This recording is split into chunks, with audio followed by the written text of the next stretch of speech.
Welcome along to this special edition of London Calling, brought to you from the gantry in the Hoilett Road stand as we build up to this evening's Under-21 fixture, QPR against Millwall here at Loftus Road. Before we look ahead to that game with our esteemed colleague Andy Watkins, who knows all there is to know about the Under-21s. Esteemed but out of breath. Yeah, esteemed but out of breath. Give me a minute. We'll be looking back on Sunday's 4-0 defeat at Manchester United, as well as ahead to this Saturday's game here in W12 against Stoke City. And we've also got highlights from the Under-21's last outing against Sheffield United. That's all to come here on London Calling, brought to you in association with Equate. And Ian, there's only one place really that we can start, and that's yesterday's defeat at Old Trafford. Yeah, desperately disappointing.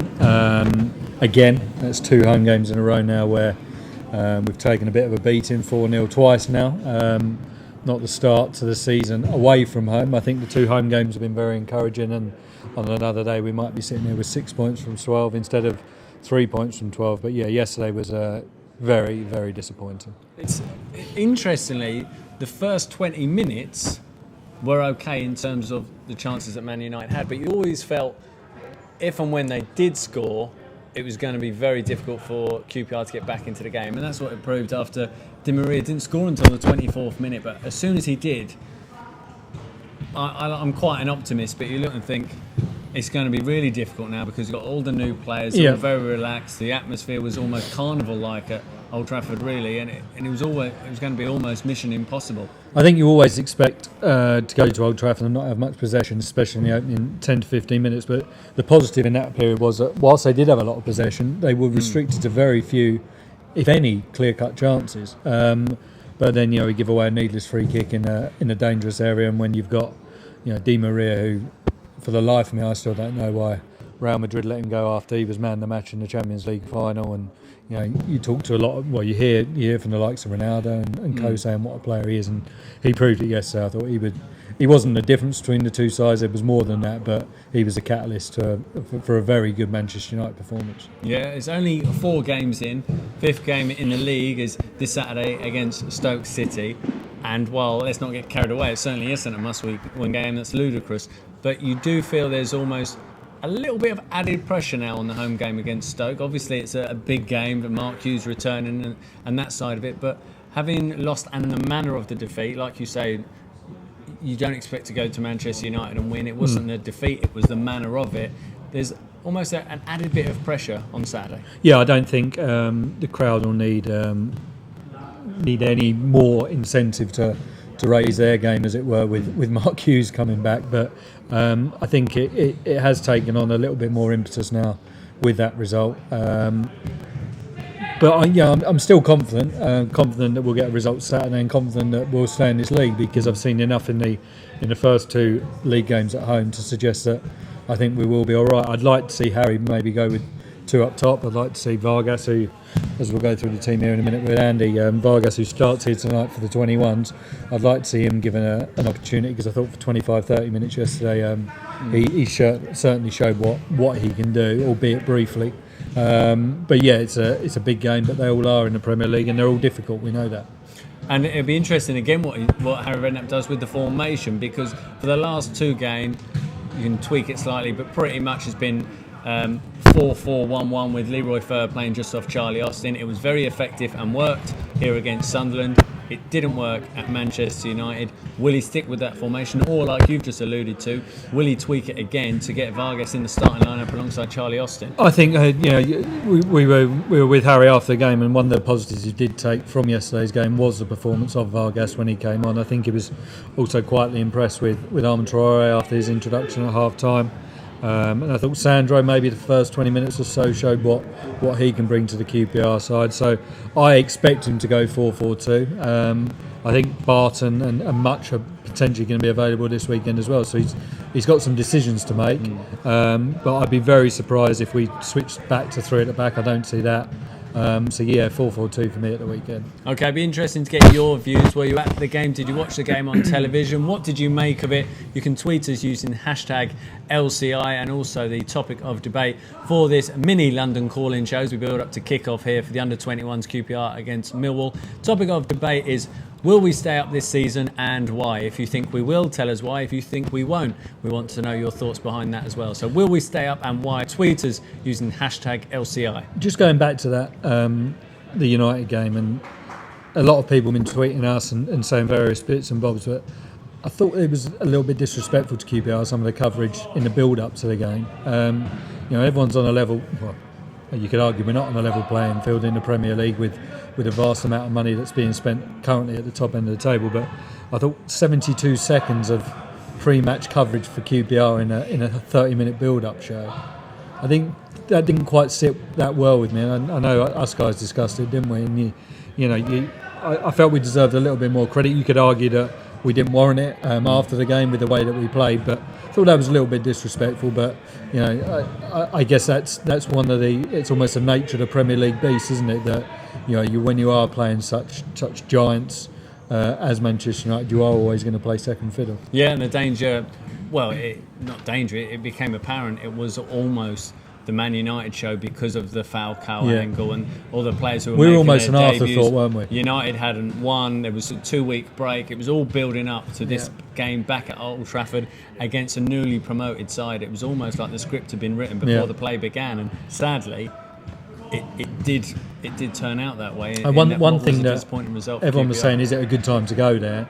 And I actually thought it was probably a better time to go there than if you go there in 4 to 6 weeks. But I don't think that atmosphere that was created at the start of the game will be there in 4 to 6 weeks. No, it was like the first game of the season for United. It was almost like... I'd like to try again in 6 weeks. Yeah, it was almost like a win or bust for them, it felt like. There was a lot of... I mean, we were there incredibly early, but you could sense that it had that big game feel to it, didn't it? And I suppose that will always be the case at Manchester United, but I don't see the atmosphere being like that when Leicester, Burnley and other teams go to Old Trafford a few times, and probably because of the success they've had in the past. Apparently so. Because of the success they've had in the past, they almost just sit there and just wait. It wasn't like that. It wasn't like that. It was, like you say, like the first game of the season. Like the fans felt they had something to do as well in terms of galvanising their players. Andy, we'll bring you in now. You'll be providing the Under-21 commentary here. Kick-off 7 o'clock, the Under-21s against Millwall. Looking at the team, there's a couple of interesting players, not only on QPR's side, but also on Millwall's. Dan Shitu starting for the Lions, and he'll be up against Eduardo Vargas, so that could be an interesting battle. Indeed, a couple of the first team are starting tonight, which is obviously usually the case with the 21s. We saw last season the likes of Javier Chavanton and Andy Johnson getting sort of useful minutes under their belt, and obviously Ars fans got to see Vargas for the first time on Sunday, so it'd be good to see him leading the attack, I assume, tonight for the 21s. And obviously Yoon Suk Young at left back, who played for the 21s last week at Sheffield United in a 1-0 win, so he'll be there again. So it'll be interesting to see those two. And obviously Danny Shitu needs no introduction to QPR fans back here as well. Okay, just run us through the QPR starting 11 then. One thing we should say is that it is under 21s, but there is a caveat to that, isn't there? We can have 3 overage players as well as the keeper as well. So in goal for tonight we've got Aaron Lennox, the back 4 of Darnell Furlong, Cole Donaldson, who's captain, Cole Kopekwa, and Yoon Suk Young at left back. Centre midfield will be Brandon Comley and Frankie Sutherland with Jordan Gibbons. And then probably venturing a little bit further forward, Bruno Andrade and Michael Doughty with Eduardo Vargas in attack. Okay, and a big game for Yoon Suk Young, like you mentioned. Obviously, there was a change at half-time, Flint Hill coming off, Ahmed Traore going on. You do sense there's potentially an opportunity for Yoon Suk Young, who did very well towards the latter stages of last season. Yeah, because I think Clint went off with an injury Saturday, didn't he? I think he was feeling his hamstring or his calf. I'm not quite sure. We need to check that one out. It might have even been his groin, I'm making it up. But he went off with a knock and he was certainly limping afterwards. So there could potentially be an opener at left back. He did well last season, especially in the final stages. Picked up an injury in the World Cup and obviously has missed the start of the season, but he's back fully fit now. Did travel with the squad on Sunday, as did Joey Barton. But I don't think either of them were ever deemed fit. But I think Harry wants to keep them, players involved as much as he can. And potentially there might be an opening at left back at the weekend if Clint doesn't come through a fitness test this week. And Yoon played the full 90 last week for the Under-21s. I'd imagine the approach. The hope will be he gets through 90 this evening. And so far for the under-21s, 4 games in, it's been a very good start by Steve Gallen. So far so good, yeah. And to be fair, they've had a pretty tough start. They had Cardiff away was the second game. They played Cardiff last year, I think, in Steve's first game, and Cardiff won the Southern Division. So they went there and, to be fair, dominated possession without creating too many chances, but came away with a 0-0 draw. They drew in the first game at Birmingham, and since then they've won. They beat Barnsley at home 2-0 fairly convincingly, and at Sheffield United last week. So 4 games in, 2 wins and 2 draws, and 3 very tricky away games. So I think Steve's, needless to say, relatively pleased with how things are going so far. And you've watched the under-21s regularly over the last year or so. Cole Donaldson's a player that a lot of QPR fans are keeping an eye on. He was signed as one for the future. He came in and was immediately put with the EDS group to make it clear he isn't for now, he is for further down the line. How's he progressing? Very well, I think, and I think Steve's been really impressed with him. He's obviously, the fact, I think that says, he's wearing the captain's armband for the last couple of games. Like you say, he came in straight to the EDS, and with that, Steve took over obviously when Mark Bircham went to Millwall, and the under-21s results, particularly the defensive side. Steve's very much about keeping clean sheets, and it's no surprise they're winning the games 1-0, and Cole's a big part of that in central defence, and he's a big part of the under-21s success so far this season, definitely. Okay, so it'll be interesting to see how he does, and like I say, there'll be live coverage here on YouTube, our official YouTube channel, from 7 o'clock. Tony Incenzo and Andy Watkins providing the commentary for the game, which kicks off in just over 15 minutes time. Just going back to the first team, Ian, an interesting tale regarding Adel Tarab and him contacting Tony Fernandez. Obviously he's staying with the club now. There was suggestions that he might leave. Obviously the window has closed, so he's certainly going to be with us until January at the earliest, the latest. Just tell us the story behind that. Yeah, interesting. I mean, everybody thinks that nobody came in for Adel. There was interest in Adel in the window, but he didn't feel the moves. I think 2 moves to the Middle East he didn't think were right for him, but he's staying put here now, and he's keen to shape up. I think he texted Tony and said that he sees this now as a big opportunity for him to really take his QPR career by the scruff of the neck again. He wants to tone up a bit, I think, and he's working with Tony's personal trainer, who has worked wonders on Tony, believe it or not. I think Tony shed a few pounds, and I think Adele's looking to tone up as well, so hopefully he'll be involved in some capacity this weekend. Okay, well, he's certainly been in and around the squad, hasn't he? He came on against Sunderland, and he got an incredible reception from the QPR fans as well, which I'm sure will have meant a lot to Adel, who probably was wondering what sort of reception he'd get because he hadn't been around for a while. Obviously he was at Fulham, he was at AC Milan, and so he probably wondered how the fans would take to him, so that I'm sure would have meant a lot to him as well. Yeah, I think it was similar to Joey when Joey made his comeback against Sheffield Wednesday on the first day of last season. I don't think anybody was really expecting Joey to play that game. He did, and he got an unbelievable reception, and his QPR career has gone from strength to strength ever since. Hopefully Adel will get the same reception if he is involved this weekend. I'm sure he will, because QPR fans generally have got a real soft spot for Adel, and listen, we've been at this club a long time, and we've been here throughout Adel's time here. Seen him go out on loan and see what he's done at AC Milan, a giant of Italian football, world football. And there's no doubt that on his day he can be a world beater and a match winner. Yeah, it'd be certainly interesting to see what happens with Adel over the course of the next few months. And it was a couple of debutants, Sandro and Nico Crancho, played at Old Trafford. Andy, you were obviously at the game as well. What are your thoughts on the performances of firstly Sandro? Well, I think Sandro, I remember your interview talking about the beast, and he was pretty much everywhere in that the first half in midfield, and somewhat surprised to see Nico start. Obviously we haven't seen him since last season, but I think they could both be happy with their individual performances. I know Harry talked about they need games as well, as a lot of the players do.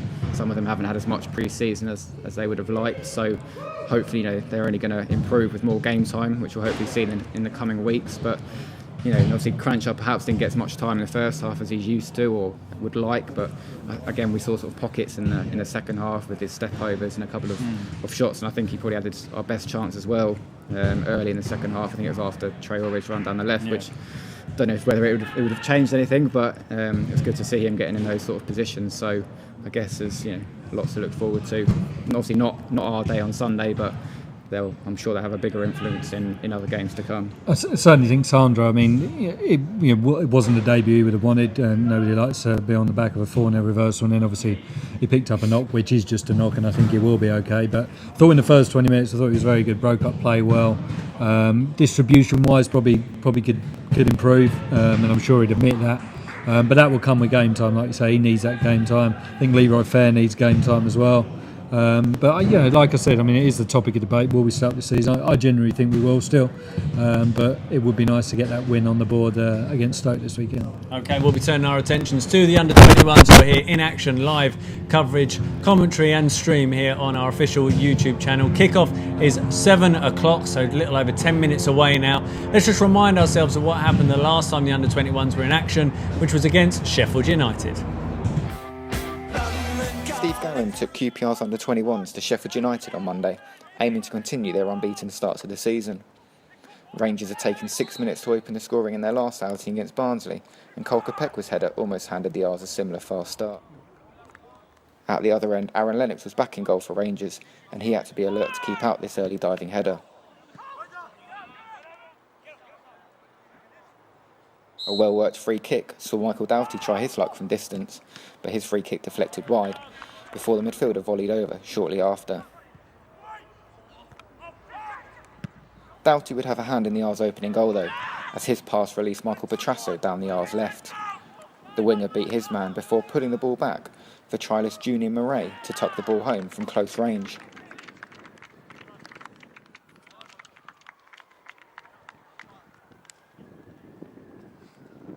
Rangers went in search of a second goal after the interval, as first Doughty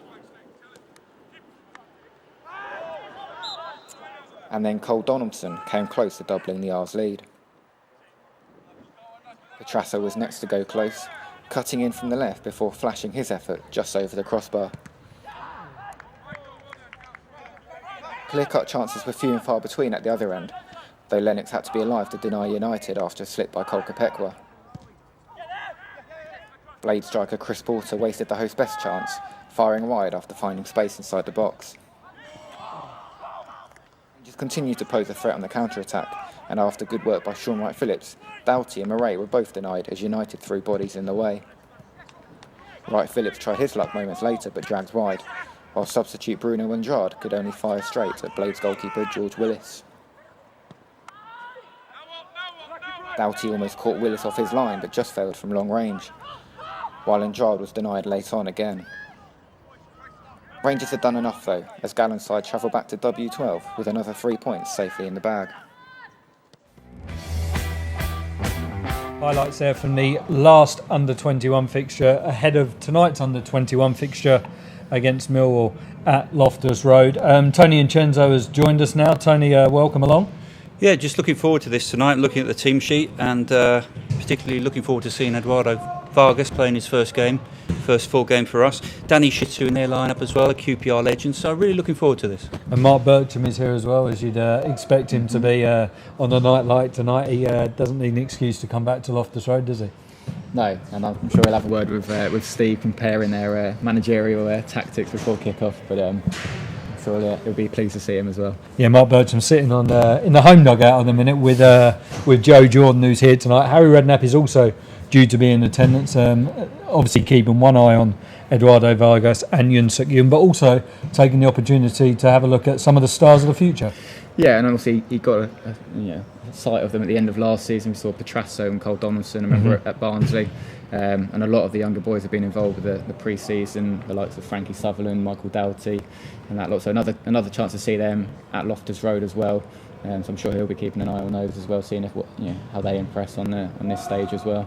Kickoff is at 7 o'clock. We'll be on air here for another couple of minutes before we put a quick slide up at 5-2 so our commentators can get into position, I should say. But it's Millwall tonight, but turning matters back to the first team, it's Stoke City on Saturday, Tony. Mark Hughes' return. You looking forward to that one? Yes, because in the two home games so far, we've been absolutely superb. I mean, the opening game against Hull, we should have had at least a point, perhaps won that game. If the penalty goes in, then it's a draw. And it was a good performance. And then we were very good against Sunderland. So I think we've got to make it's an old cliche, but Loftus Road has got to be a fortress. We've got to win 10 home games this season and 2 or 3 away and pick up a few draws, and then we'll be all right. But we've got to win as many home games as we can, and Stoke, with Mark Hughes coming back, is going to be very, very exciting. Yeah, it's going to be a red-hot atmosphere here on Saturday.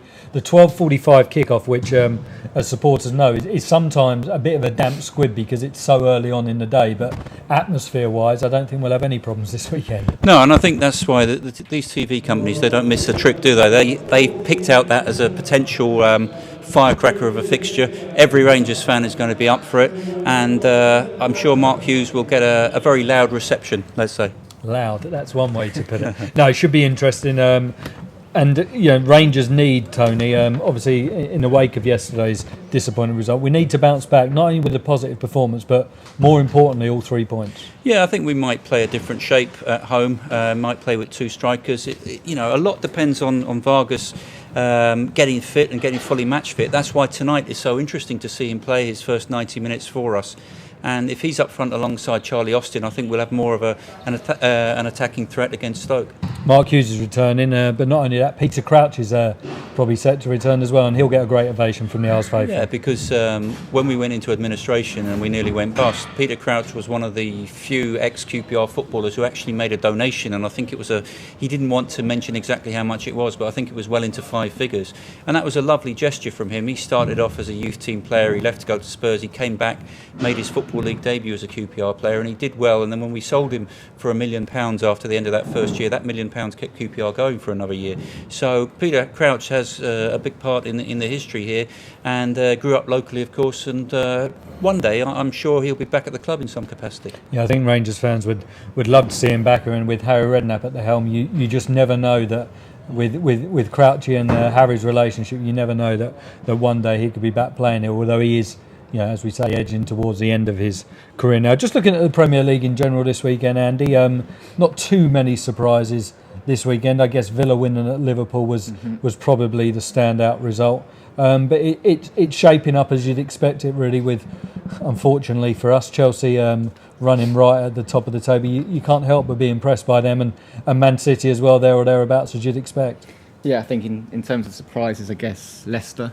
Obviously Stoke went to Man City and got a great result there, so for Leicester to go to Stoke and win 1-0 is a great result for them. And obviously, as you say, looking ahead to Stoke coming here, obviously it's going to be a big game, a great atmosphere with Mark Hughes, but in terms of survival it's going to be key, because they're the games you need to win. If you looked at Palace last season when they went on their good run, and it was all sort of churning out 1-0 wins against the teams around you. So as bad as Sunday was losing at Man U, in the bigger scheme of things, it will be the games against Stoke, the teams around you where you need to pick up the results.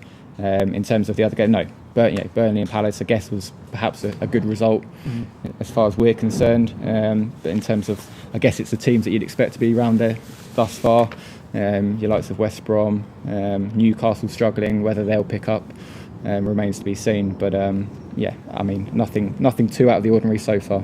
And I think Andy makes a good point there, Tony, doesn't he? In that, whilst no one likes losing at places like Old Trafford, it's not results at places like Old Trafford, the Emirates, the Etihad.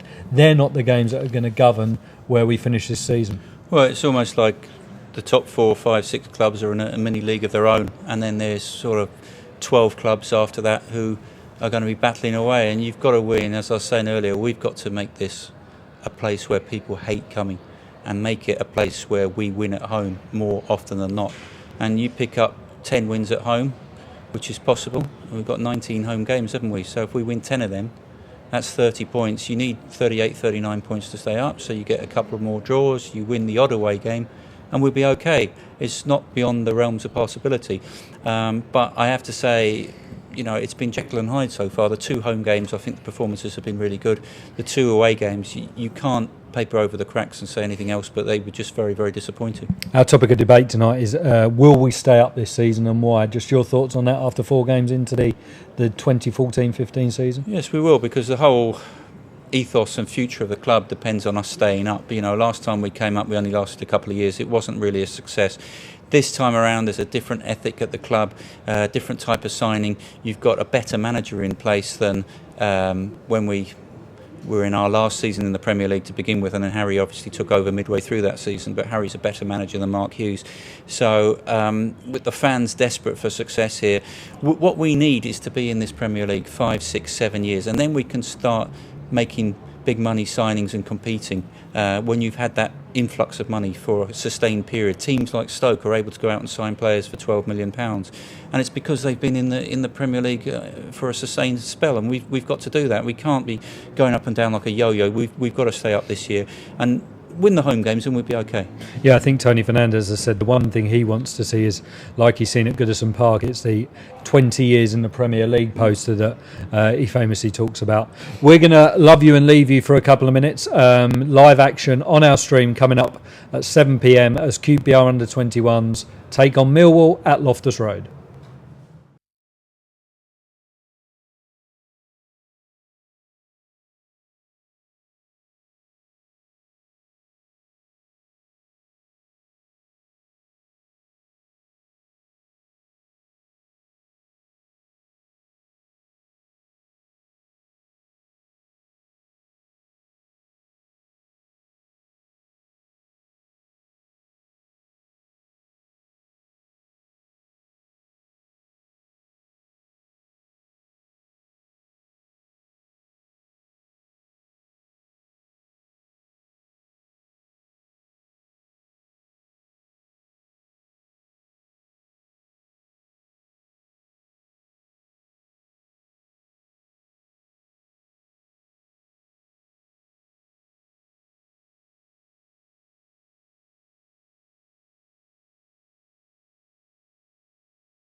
Welcome live to Loftus Road, Queen's Park Rangers versus Millwall in the Under-21 Professional Development League 2. Just about to kick off here, the final warm-up's taking place. I'll give you a rundown on the teams. Queen's Park Rangers in the traditional blue and white hooped shirts, white shorts, white socks, and Millwall in an all-navy blue kit.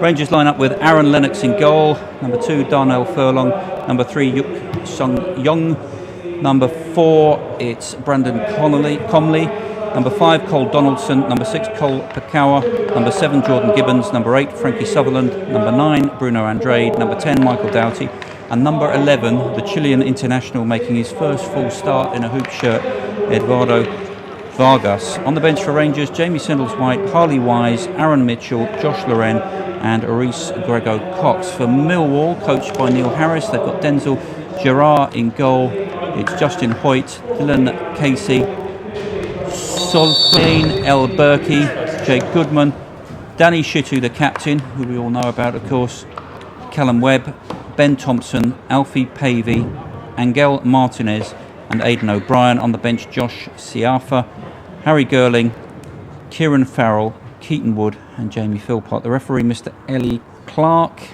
Clark, and the assistants, Wayne Bright and Craig Drews.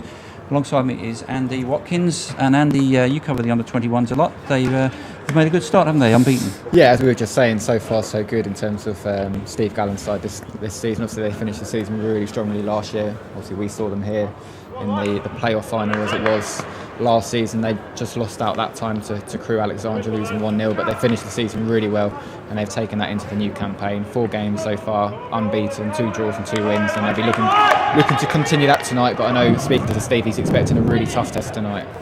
So Millwall to kick off, attacking from left to right, attacking the Loftus Road end, and just awaiting the commencement with Alfie Pavey over the ball with Thompson for Millwall. The referee, Mr. Ellis Clark, waving to his 2 assistants, and Millwall to kick off at Loftus Road.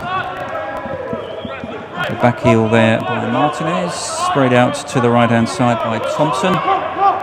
Casey back to Goodman, cleared at the back there for Rangers by Donaldson. Millwall with the early touch of the ball, and it's their centre forward Pavey. The Rangers come with Suk Young out to the left hand side with Andrade. There's that forward looking for Vargas. Shittu marauding forward.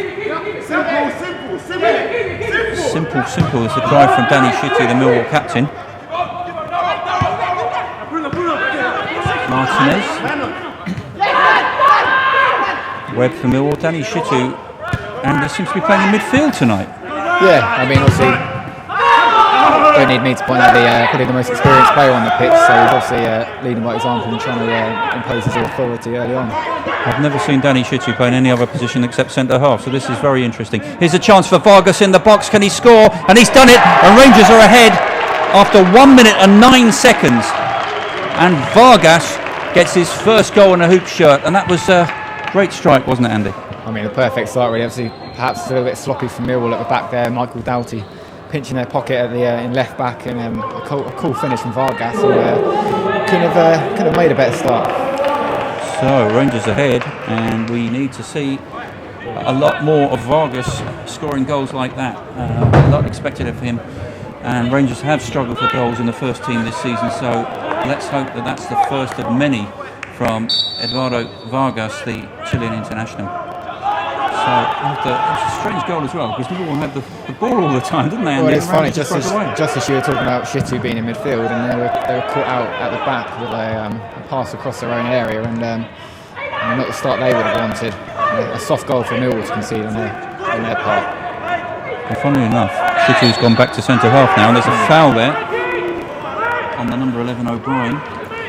And I will just warn you, the last time I saw Millwall QPR under-21s, Millwall Rangers were 2-0 up, and Millwall came back to win 4-2. So, nothing's a given yet, but there should be plenty of goals at least. Well, we're looking forward to this. Shittu, I thought he was going to take the free kick there. He's just stepped away from it. Shittu certainly catching the eye. No magic spray at this level, Andy. No, hasn't quite filtered down just yet. Percolated down to this level.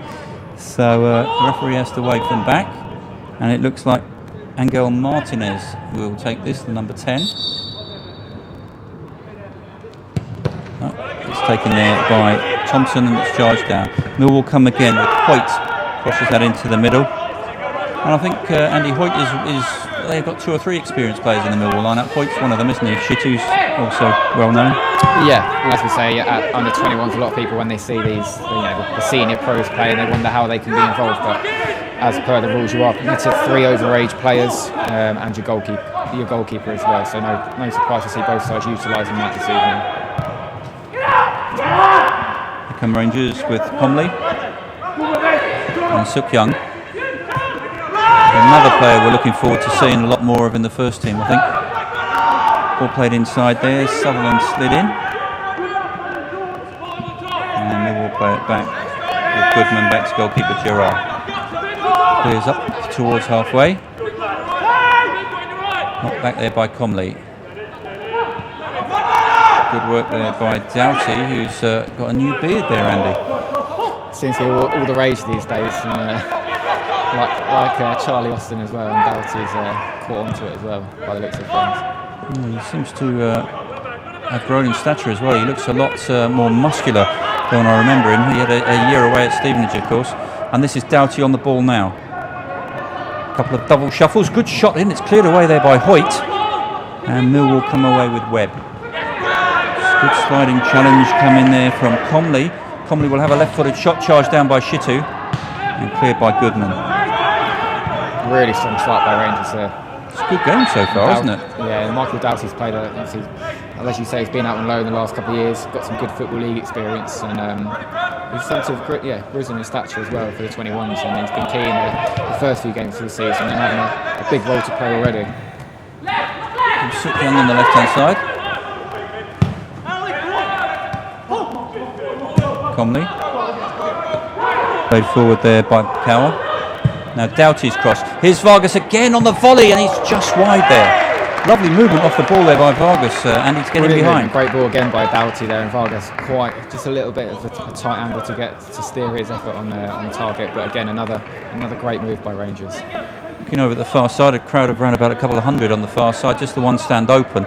A lot of Rangers supporters took the chance to look at the public consultation for the new stadium before the game. I had a look around myself. Very interesting stuff there about the proposed transformation of Old Oak Common. So, goal kick to Millwall to be taken by Gerard. And with 5.5 minutes played, it's Queen's Park Rangers 1, Millwall 0. Gerard up and over halfway. Appeals for a foul there, ball drifts out Rangers' throw to be taken by Darnell Furlong, son of Rangers legend Paul Furlong. Never forget that goal against Oldham in the playoff semi-final. Plays that back short to Donaldson. And back to goalkeeper Lennox. Nakakawa. Diagonal crossfield ball. Telegraph there at the back by Casey for Millwall. Rangers win a throw. You just saw, Andy, I mean, at this level it's not about results, but the fact that Rangers are unbeaten is good, isn't it? It is. It's very much about the performance, getting out the development for the youngsters.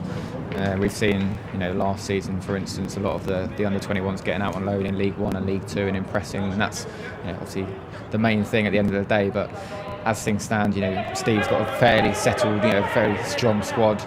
Obviously, Michael Petrassa went out on loan to Leyton Orient last week, but he's pretty much the first one so far. So the key will be to get these boys out on loan, but at the same time, winning games as well can only be a good thing.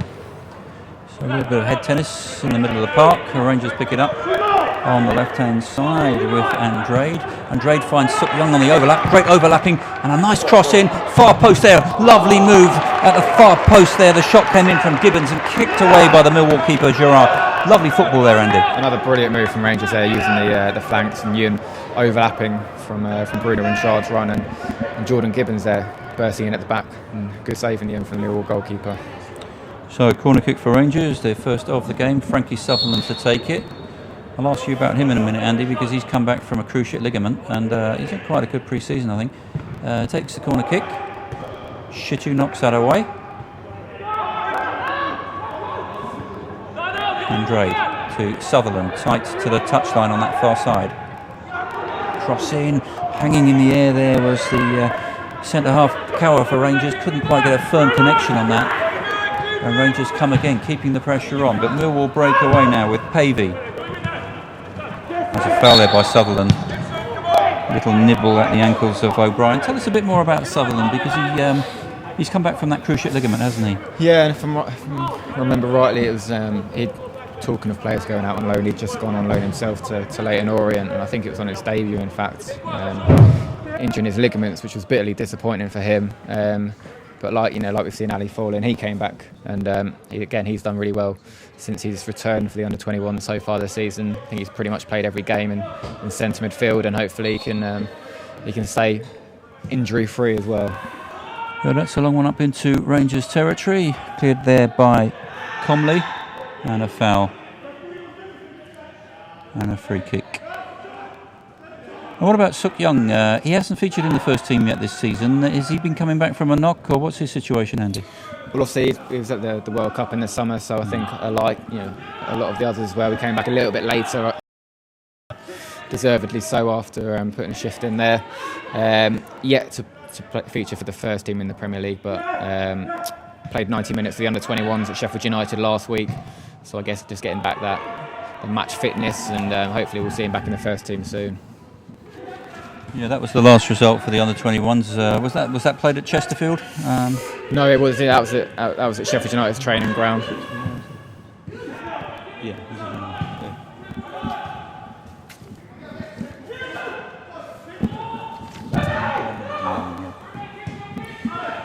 So Millwall in possession with Martinez out to Callum Webb. Aidan O'Brien. It's not a bad ball out to the right hand side. Finds Hoyt and knocked away there at the back by Furlong. Rangers to break with Gibbons. So confirmation of that goal if you've just logged on. It was after 69 seconds. And it was Eduardo Vargas, let's get it right eventually. Vargas the scorer, his first goal for Rangers. Now Pakawa, out to Donaldson. Back to goalkeeper Lennox. Pakawa again. Rangers building patiently from the back. Donaldson will step forward with this. Furlong. Cower. Good neat touch there to Donaldson. Forward there, Doughty with a little flick, didn't quite come off. Millwall with Goodman. Goodman back to goalkeeper Gerard.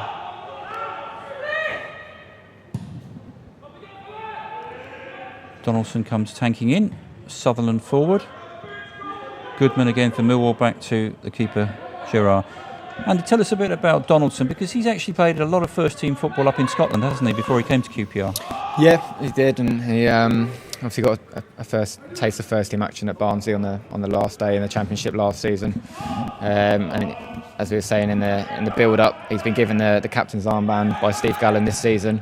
He's a real commanding figure at the back for the under-21s. But he's still quite young, isn't he, as well? I mean, he still qualifies for the under-21s, I think. Yes. He's only 18, as far as I'm aware. So definitely permitted to play at this level. Yeah, but he did very well in the Livingston first team in Scotland, and it's quite a decent standard, so an interesting one to watch. Nice football from Rangers, building from the back, and then they can vary it with the long ball forward looking for Vargas. And I think Vargas has a bit of pace, Andy. He'll be looking to get in behind, won't he? Yeah, it's something that perhaps the 21s have lacked slightly. They haven't had the focal point in the attack. They haven't really had. They've got a lot of pace on the flanks with Bruno Andrade and Michael Petrasco. The World Cup finals, which amazing to think that QPR had so many players out of the World Cup. And a foul in there on Callum Webb. It's Millwall, 13 minutes played at Loftus Road. And the scorer was Vargas, the Chilean international, after 69 seconds. A real crisp finish. Millwall have a throw-in on that far left-hand side to be taken by Dylan Casey. Floodlights on here. It's still bright, but nighttime will be drawing in the next half an hour or so. The floodlights were on, about an hour before the game when we were pulling up outside in the car, and see the floodlights beaming down on Loftus Road. It's always an exciting feeling as you approach the ground and you look at those floodlights and you think of all the past games that you've seen in this magnificent West London theatre of football. Rangers throw.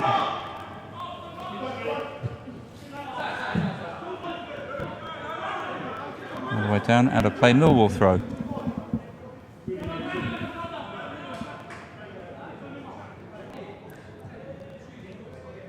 Just tell us about your role, Andy, because you do a lot with the under-21s, the women's as well, and sometimes with the youth teams. Yeah, clocking up the miles, fair to say, in the last few weeks with the 21s at Birmingham, Cardiff, and then the under-18s as well have a fair few long journeys. I know I think they've got Barnsley this weekend, so they'll be travelling up to Yorkshire on Friday. Obviously, I'll be at Loftus Road on Saturday for the Stoke game, so I can't make that one. But then be covering the ladies. I think they've got a home game against Keynsham Town on Sunday at Uxbridge Football Club. So all bases covered again this week. It's good. You still owe me a programme from the ladies' game. I forgot to ask you for that last time. Not your fault, it was my fault because I forgot about it. Rangers have a free kick to be taken by Doughty. Or Doughty, it's actually a throw-in. No, it is a free kick. It's to be taken by Furlong. No, he's changed his mind now. The referee's given a throw-in. So I thought I was confused. Everybody's confused. And Furlong with a long one forward. Flicked on there by Gibbons. All the way through to goalkeeper Gerard. So a bright start by Rangers, a good goal. And we've had 15 minutes on the clock. It's Rangers 1, Millwall 0. The goal after 69 seconds by Eduardo Vargas. Donaldson tries to get in, Sutherland gets in, and in the end there was a foul there on Alfie Pavey, the Millwall centre forward.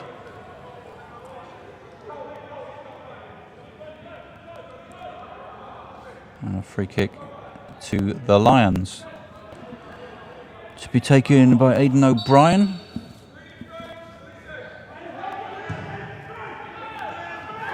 Good call there, good clear call by the keeper Lennox. And a long clearance. We'll try to come again with O'Brien. Furlong wins that, and it's out of play for a Rangers throw. Dylan Casey to take it, for a Millwall throw rather. Dylan Casey to take it. Thompson back to Casey. Donaldson telegraphs that and puts it out of play. No nonsense stuff. Casey with the throw, short to Thompson. Out to Danny Shitu. Shitu sprays it to his centre-half colleague Goodman.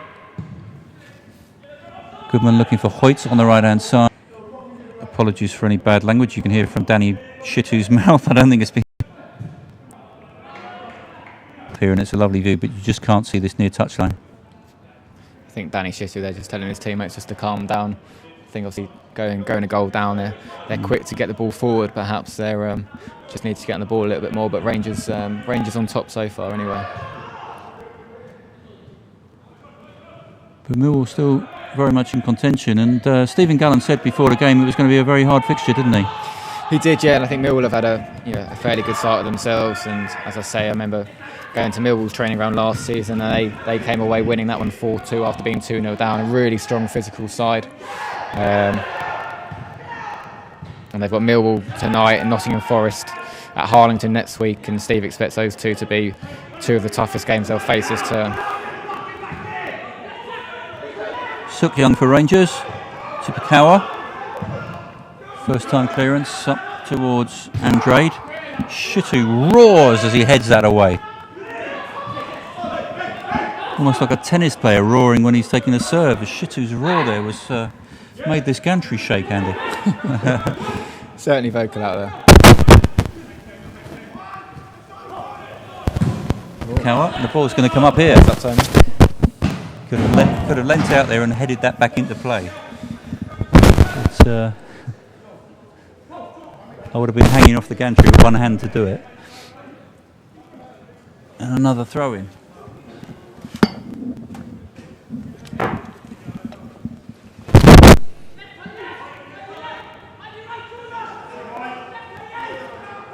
A bit of bargy with Sutherland and El Berkery for Millwall off the ball there.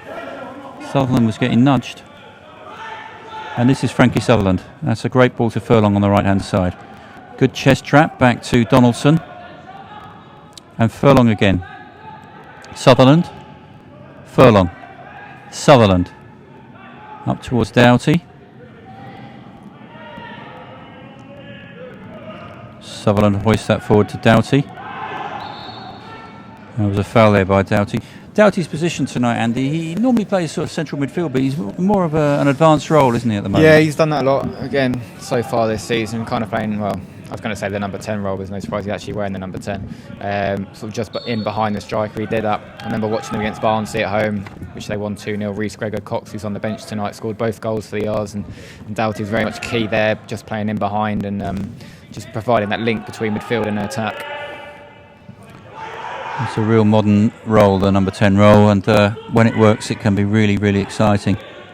Remember one of the first that played in that position for Rangers in the whole was Bazaki, and Bazaki was great in that position. And Gibbons is pulled down there by Shitu, and Shitu's complaining that Gibbons dived. Referee is having none of it and just wave play on. Looked like a foul there by Pakawa. And there's some Scottish expletives there from Donaldson. Just getting a little bit feisty out there. There are one or two challenges and one or two things happening off the ball here. But it's a good competitive game, and sometimes when you watch under-21 or youth team games, they're more like a training session. This is a proper competitive football match tonight. And Millwall will have a free kick with Thompson to take it.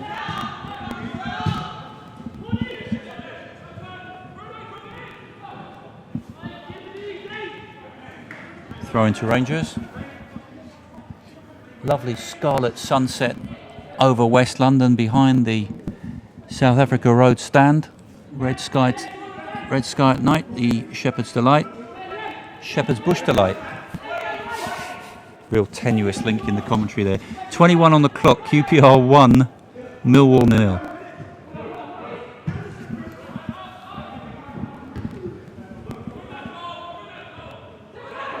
Carroll wins that. Donaldson trying to close down. Sutherland trying to close down. Hoyt. Webb's forced away. The Rangers have a throw. So we're midway through the first half now, coming up on 22 minutes, 22 and a half minutes.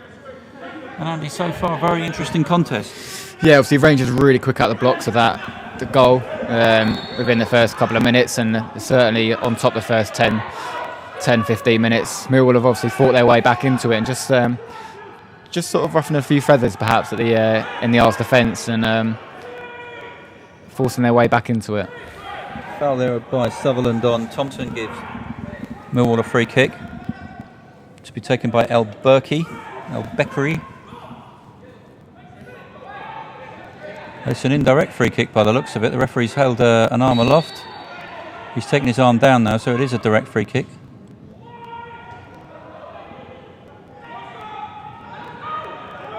Oh, the referee has given a foul there again on Thompson. I wasn't sure about that myself. No, it's a bit needless. I think it was just Brandon just thought he could just pinch the ball away there, and it's another dangerous position here for Millwall. Yeah.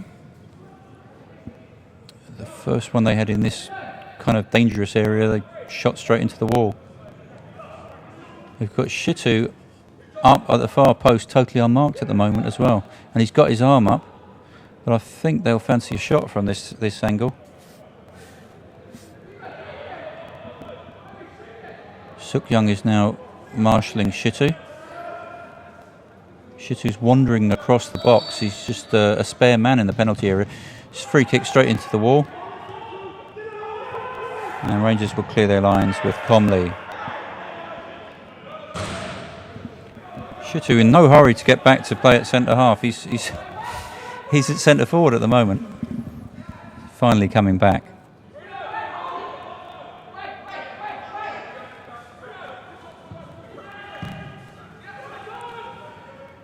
So, Suk Young wins that for Rangers. Back there by Pakawa, was trying to guide it back to goalkeeper Lennox, and in the end Rangers got it away.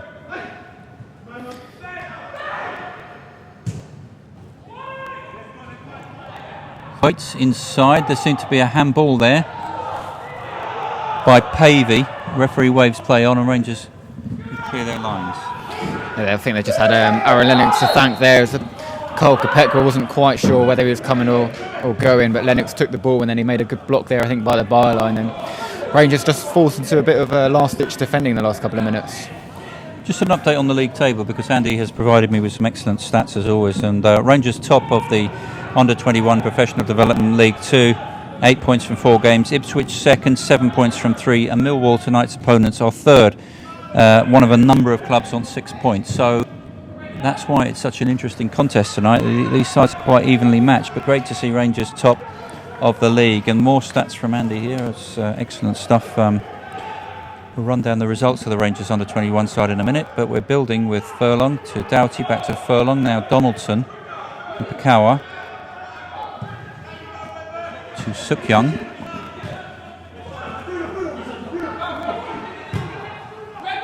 And back to goalkeeper Lennox. Rangers started the season with a 1-1 draw away to Birmingham under-21s. Doughty the scorer. I remember an excellent photograph taken by Andy of that goal. Then we had a 0-0 draw away to Cardiff City at their main stadium. Good work there at the back by Pakawa, by the way. Then a 2-0 home win over Barnsley with Grego Cox scoring twice. Before that 1-0 win at Sheffield United, where a trialist called Moraes scored the goal. So a good, solid start for Rangers. 2 wins. Right. Throw in. Kick. To Rangers. Hope you're all enjoying the coverage tonight. Another excellent initiative from the QPR media team to provide this full 90 minutes coverage of this under-21 game. You can watch the stars of the future, and also you can see players like Suk-young and Vargas, who are very much going to be part of the first team this season. Certainly Suk-young, it's a big year for him, Andy, isn't it? He really does need to break in and establish himself, because I think he's got the potential to do very well for Rangers in the first team. Yeah, and he certainly played his part in the run to the playoffs last season. I remember him coming on in the playoff semi-final with Wigan, if I remember, coming on for Clinton Hill, and he was a really big player down the left wing, not just defensively but going forwards as well. And hopefully we can utilise that at times this season. Obviously Clinton Hill was coming back into left back, but as kind of Harry still looks for his preferred formation, be it 3-5-2 or 4-4-2, I'm sure Ewan will have a part in the left-hand side at some point. And Young in there and wins that challenge. Suk-young's been taken out there, right below our commentary position. The referee is going to have a strong word with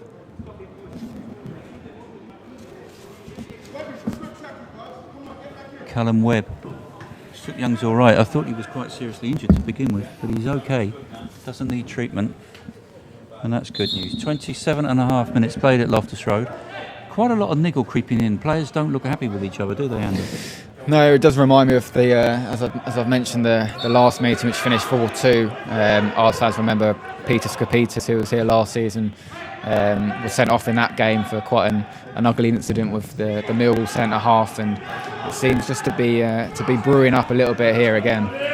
Well, Millwall centre half tonight is Danny Shitu, and I wouldn't like to have an altercation with him. He's built like a concrete outhouse, to put things politely. A huge foul there on Donaldson. It's quite a lot of niggles and silly little fouls now, and it's breaking up the flow of the play, Andy. Yeah, it is, and I mean, to be fair, Cole Donaldson, the two Coles at the back, Donaldson and Kopek, have been up to the challenge so far. I know at Sheffield United last week, that was a very physical game, and they had to deal with a lot of balls in the air, but this is dealing with balls in the air and then quite a few lunging challenges coming in at the minute, but they're albeit Donaldson's limping away just at the moment, but they're standing firm so far. Holding his arm there, Donaldson. I don't know whether he fell badly and hurt his wrist. Shitu wins that. Bruno Andrade for Rangers. Turns it inside to Sutherland. Thought about a shot there from 35 yards, but plays a nice ball through to Gibbons. Gibbons cuts from left to right, from right to left rather, and the cross comes in, and there was a chance in there for Vargas, but it didn't quite drop for him. But good applause from the Rangers crowd. Yeah, it was unlucky from Gibbons. He'd made a nice little run there that Frankie Sutherland picked out, and Vargas did well just to get his head on it, but couldn't quite react quick enough to the loose ball. Well, Gibbons is on the right flank, but there's a couple of times he's cut from right to left, hasn't he, with quite good effect. Yeah, he's obviously trying to get in behind the Millwall defence, which means cutting across and seeing if he can sneak his way inside, which ended up being on the left flank there. But he's back on the right at the minute. Foul there by Sutherland gives Millwall another free kick, and the play just very, very fragmented now because of all these little niggles and fouls. People nudging each other in the back, pushing each other off the ball. We just like to see it was quite free flowing early on, and just these free kicks breaking up the play. Thought Shitter was going to have a shot there. I saw him hit one in the QPR first team from that distance, and it almost smashed the crossbar in half at the loft end. I'll never forget that. That's up towards Shitter, who's out jumped there by Donaldson.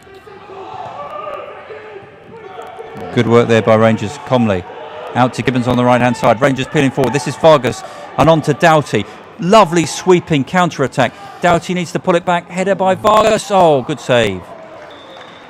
Nice move there, Andy. It was. I thought Michael Doughty perhaps had just taken one touch too many, but managed to dig the cross out, and Vargas again did well to get his head on it, and not quite sure if it was sneaking inside that near post, but the goalkeeper wasn't too sure and managed to push it behind. But a very quick counter attack there from Rangers, and it's just again showing that pace that we've now got in attack.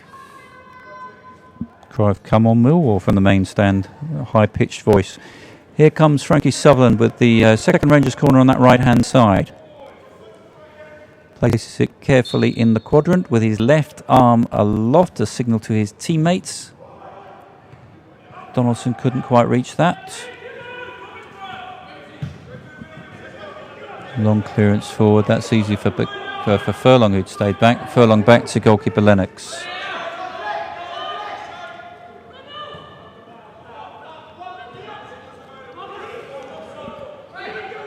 Furlong again is temporarily playing at left back. And he'll go right across the field to get back to right back now. Pakawa to Donaldson. Out to Gibbons, back to Donaldson. He did well there, Darnell, because it could have been quite easy being a right-footed right back in the left back position just to lump the ball forward. But Rangers always keen just to play the ball along the floor, and then they pass their way out from the back. Yeah, left backs are traditionally left-footed, but one of the best ever left backs here at Rangers was Ian Dawes, who was right-footed. And I asked him, why did you always play at left back? He said, because Warren Neal was the right back, even coming through the youth teams together. Now there's a chance for Vargas. Recovers after losing his feet to Doughty. Left-footed shot, cleared by Shitu. Doughty follows up. Sutherland's in there. I'm not sure if that was a foul, Andy. I think Frankie was thinking about the tackle and then pulled out of it, but obviously the slight collision, and the referees decided it warranted a free kick. 33 on the clock. Rangers 1, Millwall 0. Goal scorer after 69 seconds was Eduardo Vargas, new signing, Chilean World Cup player. Really looking forward to seeing him really establish himself in the Premier League this season. Keeper Gerard, that was a very strange free kick forward, straight out of play. And Rangers have a throw-in to be taken by Darnell Furlong.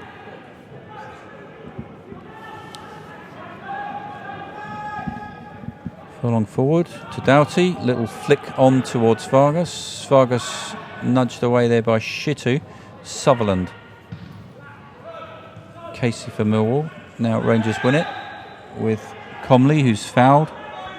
And Sutherland pushes away the Millwall man so he can take the free kick. This is Gibbons on the ball. He gets it from Suk Young. Back to Comley. Comley sweeps it out to the right-hand side. Vargas is in there, headed away by Goodman. Sutherland knocks it back. Little flick by Vargas with his chest. Millwall come away with El Bekri.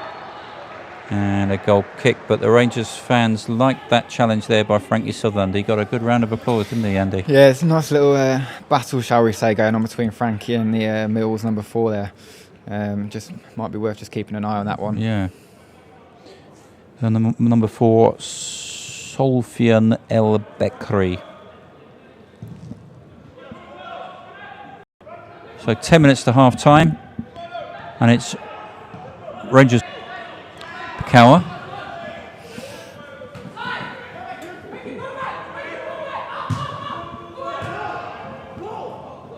Pakawa, long one forward up towards Vargas. Goodman heads it, but that's going for a corner. And Casey, the left back, can't keep that in play.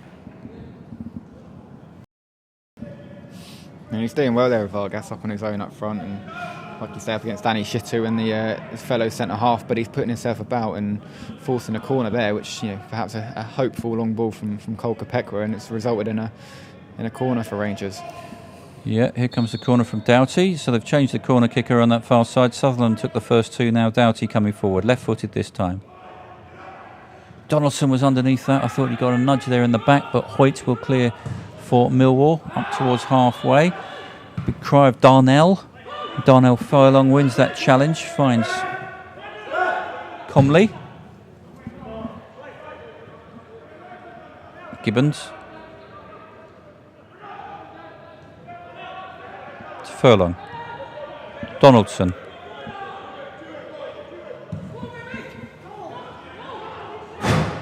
And that's straight out of play underneath us.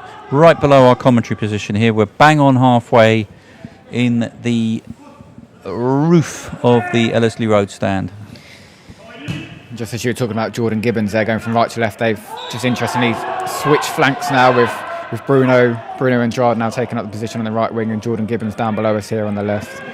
Yeah, sometimes clubs just do that, see if you can get a bit more change out of the full-back, swap over, see if it works. If not, just swap back again. Casey for Millwall. Finds Martinez.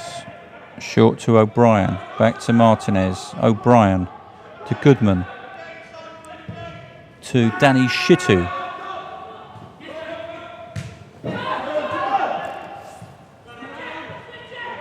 And Webb. Short to Thompson. Shitu urging his team on again. The Rangers come away with Doughty receiving the ball there after a good run by Andrade. Andrade switching out to the right flank, as Andy correctly said. Bakawa. That's a good ball for Andrade. Takes it down well on his instep. Short to Doughty. Doughty into the box. Vargas gets a little flick. And behind for a goal kick. Good applause again from the Rangers crowd. So we're building up to half-time. Just sum up what coverage the fans can expect online. Thursday night show, but we're doing it this evening. Obviously, we've analysed in some part the game from Manchester United yesterday, and then we'll just about the Manchester United game because it was so disappointing. The first goal I thought was a fluke goal. The free kick just drifted in, and after that they scored another couple which maybe we could have defended against. It was just a really disappointing day all round. But nice to come and see the stars of the future tonight. And Rangers are winning, so everything feels good again. Rangers 1, Millwall 0. Ball being retrieved from the depths of the Ellerslie Road stand. Hear footsteps, can't see the ball yet. The referee's got a smile on his face. Mr. Clark.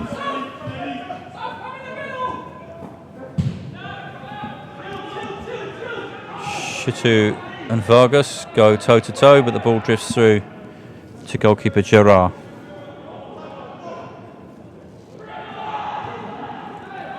Thompson.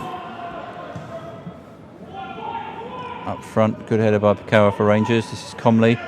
Now Suk Young.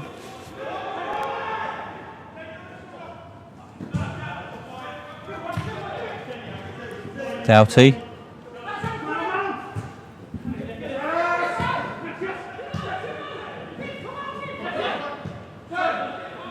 And we will peel away with O'Brien. Suk Young for Rangers.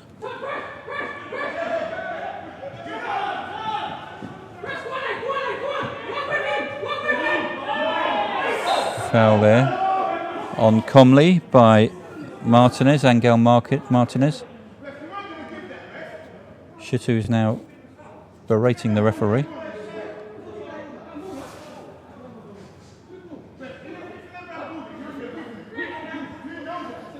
Shitu telling the referee, if he hadn't handballed it, you wouldn't have given it. Well, he gave it because there was a foul, and handball is a foul.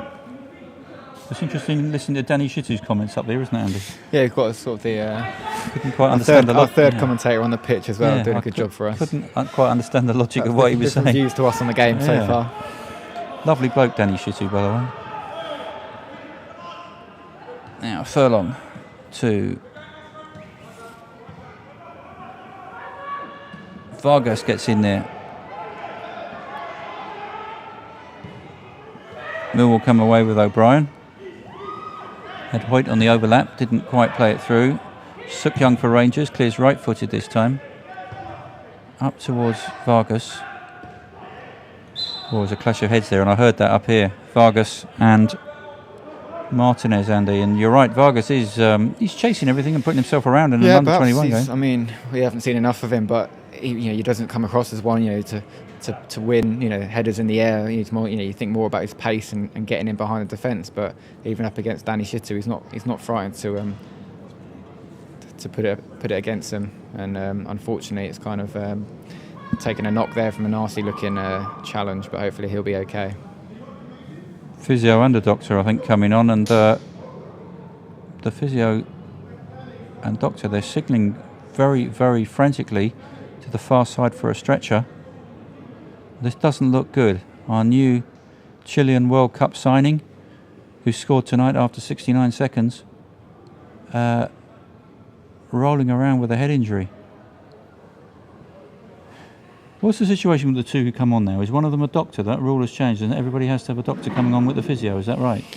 I must admit I couldn't tell you the rules in terms of the physios and the doctors, but it certainly looks that way. Yeah, well, I understood that all clubs now, you see two people running on. One's a physio, one's a doctor. And obviously here we've got the Millwall counterparts as well. Yeah, but this is quite serious. Because the Millwall physio has come over to have a look as well. And it's definitely harsh. I hope he's okay. I think he's okay. He's getting up now.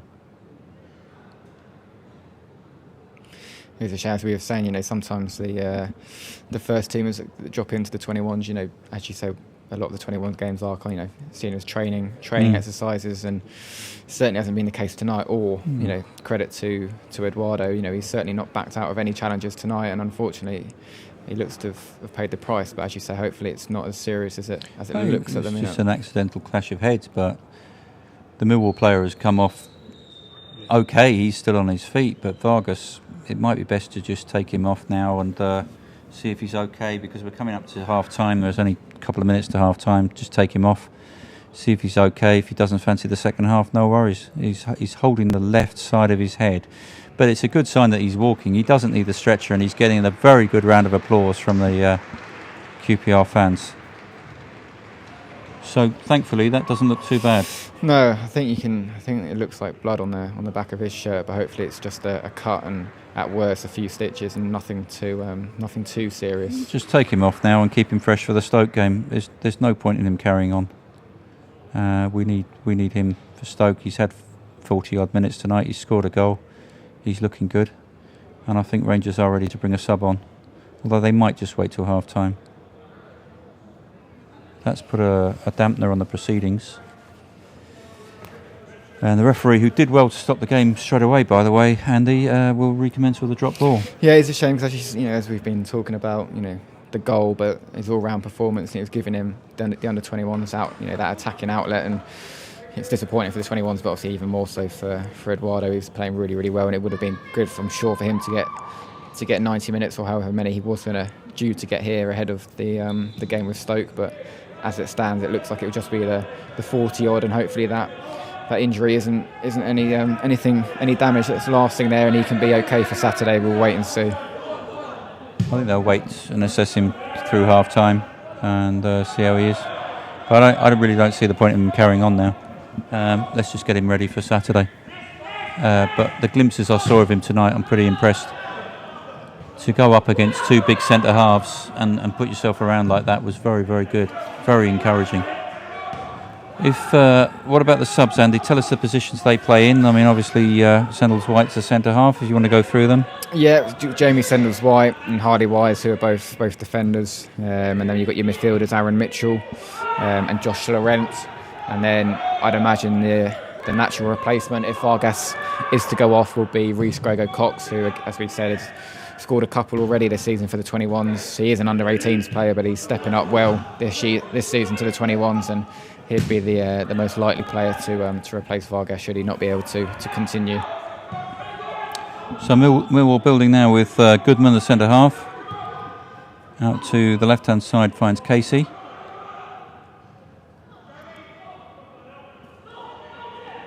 Frankie Sutherland goes in. There's a 2-footed challenge there by Martinez of Millwall. Referee let it go because it didn't connect with anybody. Thompson to Hoilett. Thompson again to Goodman. Goodman rolls it back and short to Martinez. Now Danny Shitu. This is a prolonged spell of passing by Millwall. Thompson not really getting anywhere at the moment. O'Brien to Goodman. Tried to change the trajectory of the play and lump a long ball forward, and Rangers clear, but Millwall come again with Shitu. Thompson.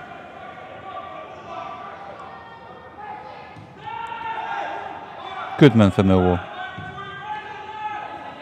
Thompson. Hoilett. Danny Shitu. Thompson. Diagonal one, knocked away there by Furlong. And cleared at the back by Andrade. Well, as I was saying there, Andy, Millwall had a lot of the ball, a lot of passes. They didn't really get anywhere with that, did they? Yeah, I think that's perhaps the longest they've kept the ball all evening so far. And I think the word probably from Steve is, currently down to 10 men. Let's just, make sure we don't concede during this period. Let's just sit back and defend what we have, perhaps through till half time. But as you say, Millwall having a lot of the ball, but Rangers restricting them to actually creating anything clear cut. So Furlong to take the throw. We've had nearly 3 minutes of injury time now. I think Vargas was down for a good 4 minutes, so there could be about another minute. No, there's the half-time whistle. So Rangers 1, Millwall 0. The goal by Vargas after 69 seconds, a crisp finish from inside the box. After that, Vargas came off with a head injury. Rangers currently down to 10 men. Here to sum up the first half is Andy Watkins. Yeah, really a blistering start from Rangers, shall we say, and Vargas, pouncing on a mistake perhaps at the Millwall defence to put the R's ahead, who started really, really brightly, perhaps could have added to that in the first 10-15 minutes. Then Millwall fought their way back into it, got a little bit niggly towards the middle part, and then obviously ending with that sorry incident that's seen Vargas go off, but hopefully that's nothing too serious. Rangers can regroup at half time and see if they can build on that lead going into the second half. Thanks, Andy. We'll be back for the second period at Loftus Road. The half-time score is Queen's Park Rangers 1, Millwall 0.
Welcome back to Loftus Road. Queen's Park Rangers 1, Millwall 0 in this under-21 fixture. Eduardo Vargas with the only goal of the game inside the opening 69 seconds, believe it or not. But unfortunately, he's had to be carried off with what looked a serious head injury. Plenty of blood pouring from the wound, but he did walk away off the pitch, and I think he was only scheduled to play 45 minutes anyway. But putting that aside, a good half for Rangers, Andy.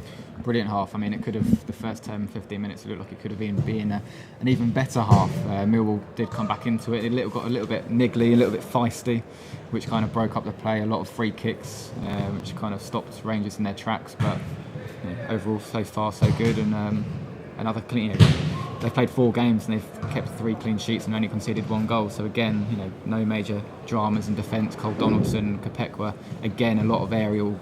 Millwall very direct with Rangers, especially looking to play at every opportunity along the ground. So far so good, but again, just be wary that Millwall, that physical nature, and hopefully Rangers can kind of stand firm and look to get a second on the counter attack with the pace of Jordan Gibbons and Bruno Andrade always on the counter. It's quite feisty out there, Tony, isn't it? There's plenty of big tackles going in, and the referee, I think he's refereed it quite well because it has been quite niggly, but Rangers more than holding their own. Yeah, I mean, the first 15-20 minutes it was quite free-flowing, but as Andy correctly said there, the last 20-25 minutes of that half, it was stop-start all the time. And not just the fouls, but their little niggles of people nudging each other, pushing each other, trying to take a free kick, someone standing over the ball and getting pushed away. I think the way to stop it is the referee has got to nip it in the bud, because if it gets any worse, it's going to result in a couple of sendings off. He's got to really, perhaps, the next little niggle foul or little tug or whatever, show a yellow card, and that just quietens it all down. But apart from that, it has been a good game. Really enjoyed seeing Vargas score his goal, really encouraging, but then to see him get injured like that, it's quite sickening really, because the slap of the 2 heads, you could hear it echoing all around the stadium.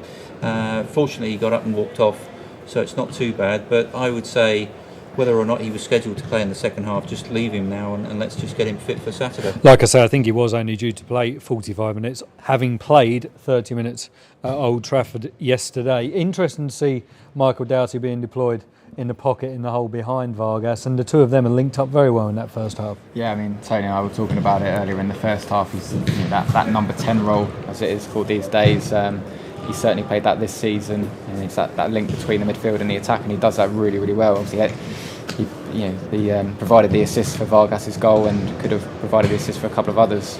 Didn't quite work out on those occasions, but he's very much the pinnacle of the R's going forward. And with Harry Redknapp here, Yoon Suk Yoon, who, if Clinton Hill's injury does keep him out of Saturday's game against Stoke City, could come into the reckoning at left back. He's done well as well.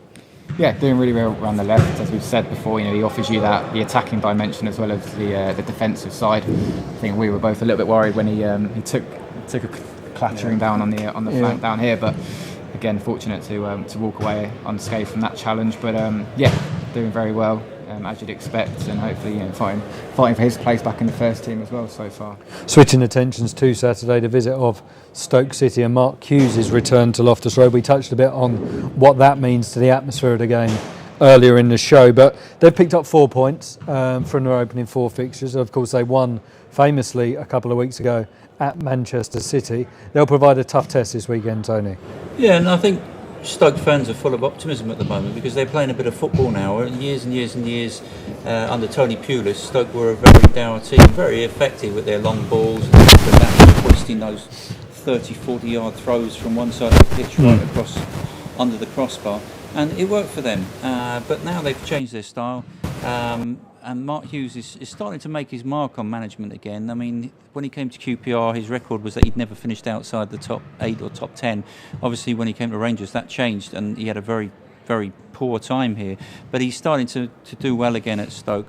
It will be a very difficult game, but if we are to compete and survive this year, these are the sort of games at home that we have to win. An incredible coup getting Bojan from Barcelona. Potentially him playing off Peter Crouch. It's quite a front two they've got there. Yeah, and a lot of people have talked about Stoke always being renowned as this direct long ball, whether it's good or bad, but it's worked for them down the years. Obviously under Tony Pulis, Mark Hughes has gone there and seemed to change the ethics of the club and the style of their play. And it's seems to be working well so far, and people kind of still expect the long ball, but it's very much a completely different dimension these days. And as you saw at Man City, it's no mean feat to go to the Etihad and come away with a 1-0 win. So whether it's Crouch or Bojan or Diouf, who scored at Man City, they've got certainly a lot of attacking options as well as the strong at the back. Taking that new style into consideration, you expecting quite an open game this weekend? And if so, will that suit QPR? Having said that, I don't know. I mean, we haven't seen QPR. The Sunderland 1-0, the Hull was 1-0. I think it's very much in our favour to keep things tight. We've looked very solid.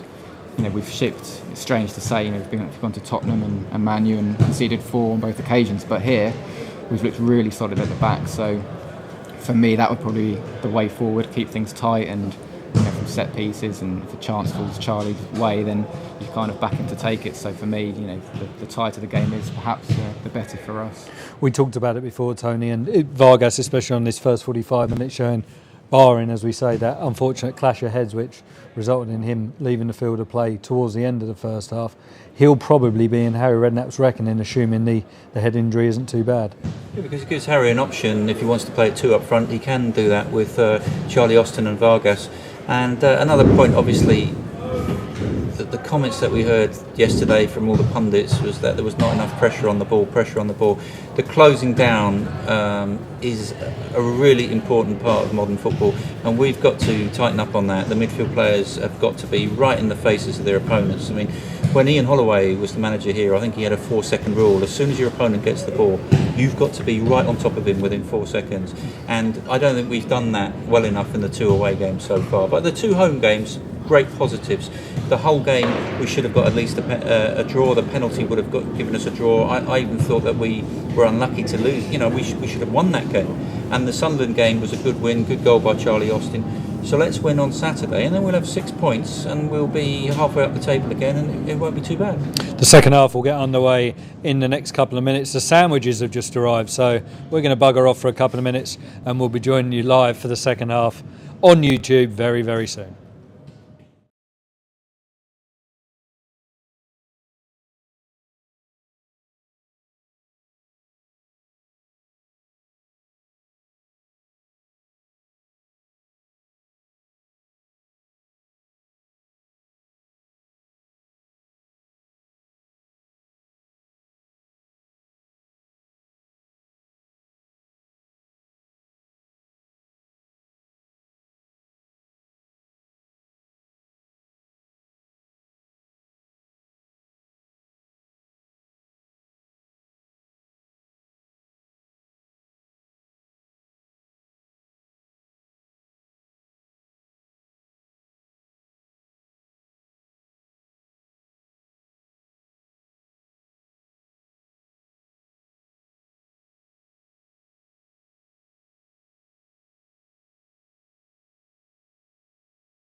Welcome back live to Loftus Road. Queen's Park Rangers 1, Millwall 0. We're just about to start the second half, and it looks as if there's news of a substitution. So here for confirmation is Andy Watkins. Yep, as expected, Eduardo Vargas isn't back out on the pitch. As Ian was saying during half-time, he's only probably expected to play the 45 minutes injury, or otherwise, hopefully the injury he picked up isn't too serious. So in his place, it's Rhys Grego Cox, a Republic of Ireland under-19 international, under-18 striker, but as we've mentioned before, he's played his part so far this season for the 21s and scored both goals in a 2-0 win against Barnsley just 2 weeks ago, so he'll certainly pose a threat in attack as well. So good background information there from Andy, and we're just about to start the second period. Referee having a joke with Frank Sutherland.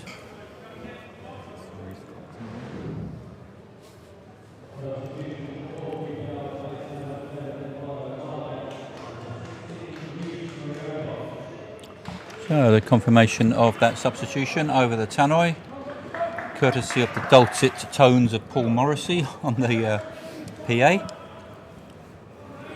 And Rangers to kick off, attacking right to left as we look. Rangers in the blue and white hoop shirts, white shorts, white socks. Millwall in all navy blue. Referee waves all around to his officials, his assistants, and to the goalkeepers, and Rangers kick off. Sutherland, long one forward. Knocked away there by Casey. And Rangers have a throw.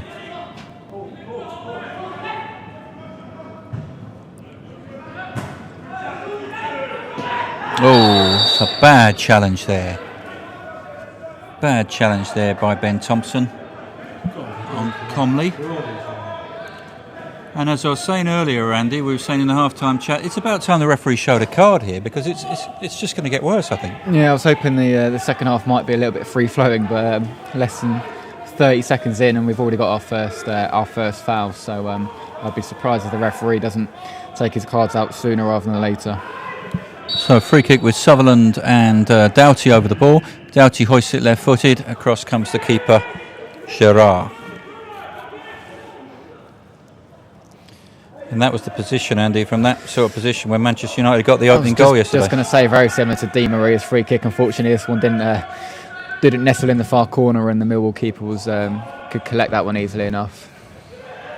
So here come Rangers with Grego Cox, dispossessed Shitu, back to Goodman. And forward, knocked back by Suk Young. Good sliding challenge there by Andrade.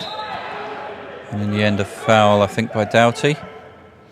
Again, stop, start. There's a free kick every 30 or 40 seconds, Andy. It's certainly disrupting the flow of the play. Yeah, as we saw in the first half, Rangers under Steve like to get it down and play some neat football. And I think the stop-start feel will only benefit Millwall. So whether that means the referee, hoping that the referee can put a stop to it by way of a yellow card, or Rangers just need to see if they can settle things down themselves. Grego Cox for Rangers was just muscled out there by Danny Shitu, who's twice his size.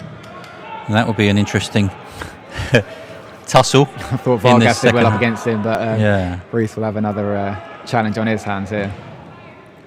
Deep, high-hanging cross there by Hoyt. Out of play for a goal kick.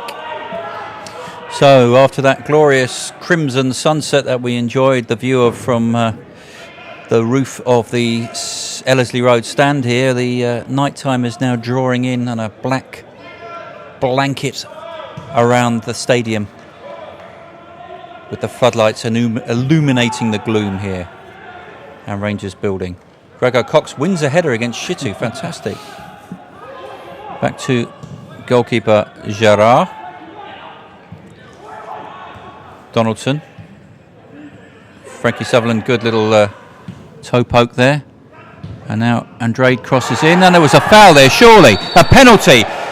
Danny Shitu on Grego Cox. And we said it was going to be an interesting tussle between those two, Andy. And Shitu, such an experienced player, didn't really need to make that foul, did he? No, but credit to Reece. I mean, just off screen, there was a high five and a bit of banter, I think, between Reece and Danny Shitu. I think Danny thought he had him in his pocket there, but Reece has got ahead of him and resulted in Danny Shitu having to bring him down. So, a penalty kick with 49 minutes played, and Michael Doughty to take it at the Loftus Road end against the goalkeeper Denzel Gerrard. Deathly hush comes over Loftus Road. Here a pin drop. Here comes Doughty. And it's in the bottom right-hand corner. And Rangers lead by 2-0. No nonsense stuff there from Michael Doughty from the penalty spot. And the Hoops double their advantage. Andy. Yeah, confident spot kick from Doughty there, right in the corner. The goalkeeper gets it right away, but squirmed through his body and into the net. And just a nice cushion for Rangers, as we say. A little bit stop-start, and that might have worked in Millwall's favour. But great work from Reece Gregor-Cox to get in a good position there, and Rangers now with that 2-goal lead and 2-goal advantage. So 2-0, Rangers ahead, and a penalty by Doughty after Greco-Cox was fouled by Shitu.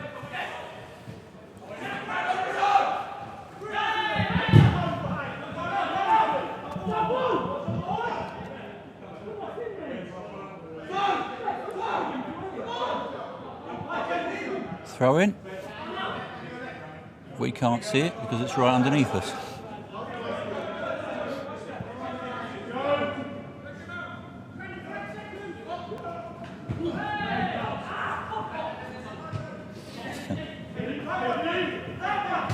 Sutherland tries to close down on O'Brien, and it's back to goalkeeper Gerrard, who has to change his run because the pass was hit. Suk Young's up there for Rangers, headed on by Pavey for the Lions.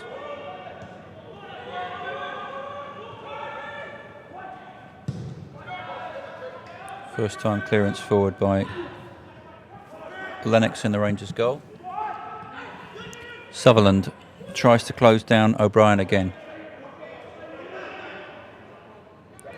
It's good badgering by Sutherland there. And in the end, a foul by Gibbons. Interesting, Andy, you pointed out in the first half that the two wide players, Gibbons and Andrade, had swapped over, and they've stayed in those positions, haven't they? Yeah, perhaps they're getting a bit more joy as they are now. Certainly posing a threat, and you can see Doughty threading the balls through down the channels for either of them, and it's having some effect, and that's how the second goal was a penalty. Oh, it's a handball there by Suk Young in the box, and a penalty, and no doubt about that at all, Andy. No, I think he just misjudged the flight there, shall we say. Whether it was inside or out, I couldn't quite see from here, but obviously the referee's in no two minds about that. So a penalty kick on 51 minutes, and Suk Young can't have any complaints about that. He almost caught the ball. So at the school end is the Millwall centre forward Alfie Pavey to take this. Sutherland having a word with the referee, not quite sure what that's about. So it's Pavey against Lennox. Second penalty of this second half.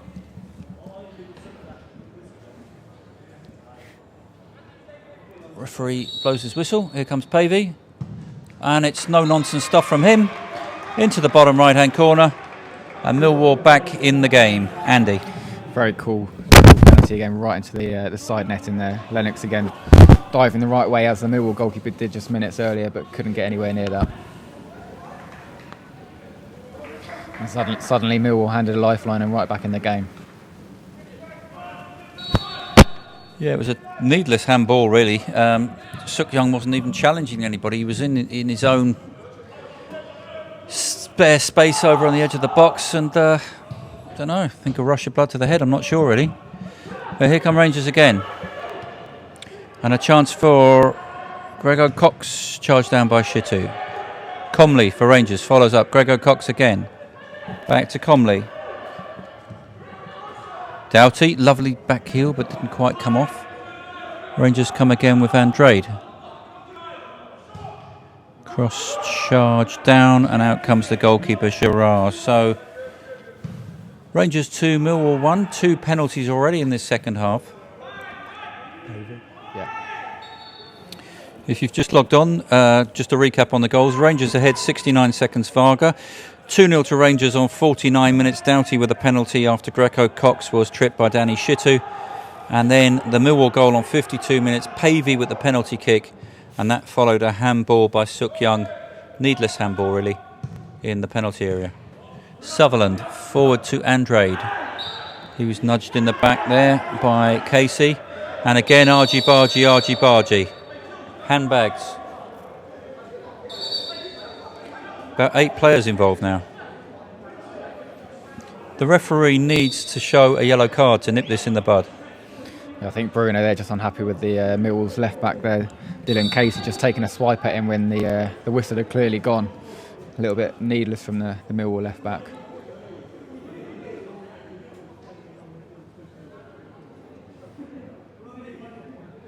Rangers will have a free kick. Referee is telling them no more of this now. Although he's refereed the game quite well, he just needs to stop this because this has been bubbling now for the last... Well, we spotted it sort of halfway through the first half, didn't we, Andy? Yeah, it's been brewing pretty much since about the half-hour mark, and it just needed one sort of, just kick out or a late challenge, and that was certainly late. No need for it whatsoever. So he's still lecturing the 2 lads. We shall keep an eye on those 2.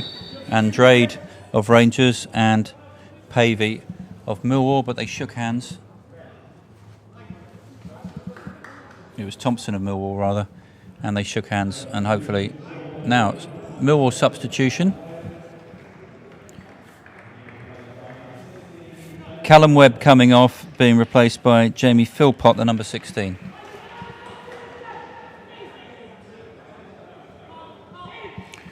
And a free kick after all that for Rangers, with Donaldson to take it.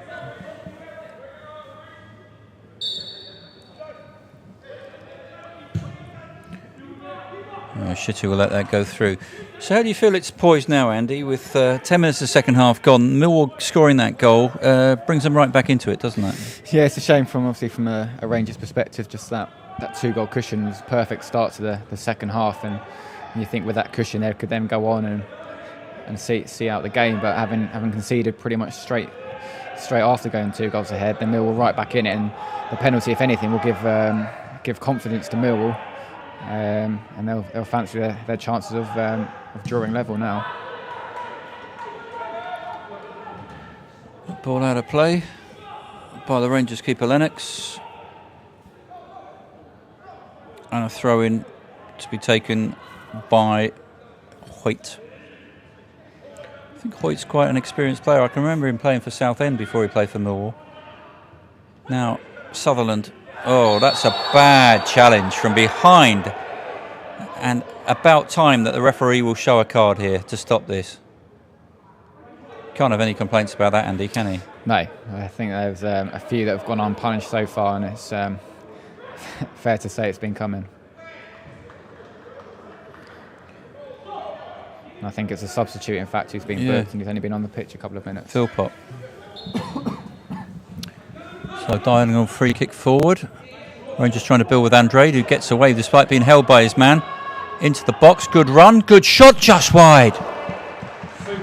Lovely piece of skill by Andrade to muscle his way past 2 defenders, Andy, and that shot wasn't far off target. Yeah, great strength and skill from Bruno Andrade there, cutting inside the left back and then taking on the centre half and just flashing his effort just wide. 57.5 minutes played at Loftus Road. It's Queen's Park Rangers 2, Millwall 1. The Lions. Goodman back to the goalkeeper. Giroud wasn't very comfortable at all clearing with his left foot, and Rangers will come again. And Gibbons seemed to be fouled there, but the number 16 Philpott clears his lines.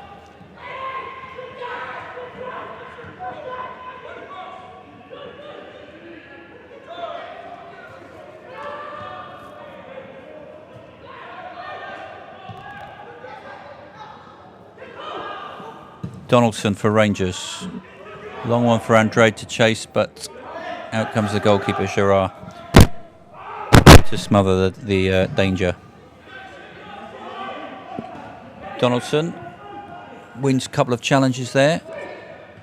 Greco-Cox tries to lay it off to Doughty. Shitu comes away for Millwall. Doughty is standing up physically to Danny Shitu there. And Rangers come again with Gibbons. Shitu's out of position here again. Yeah, it'll take him a long time to get back. Gibbons. Shitu is finally back now, as Rangers build with Furlong on the right-hand side.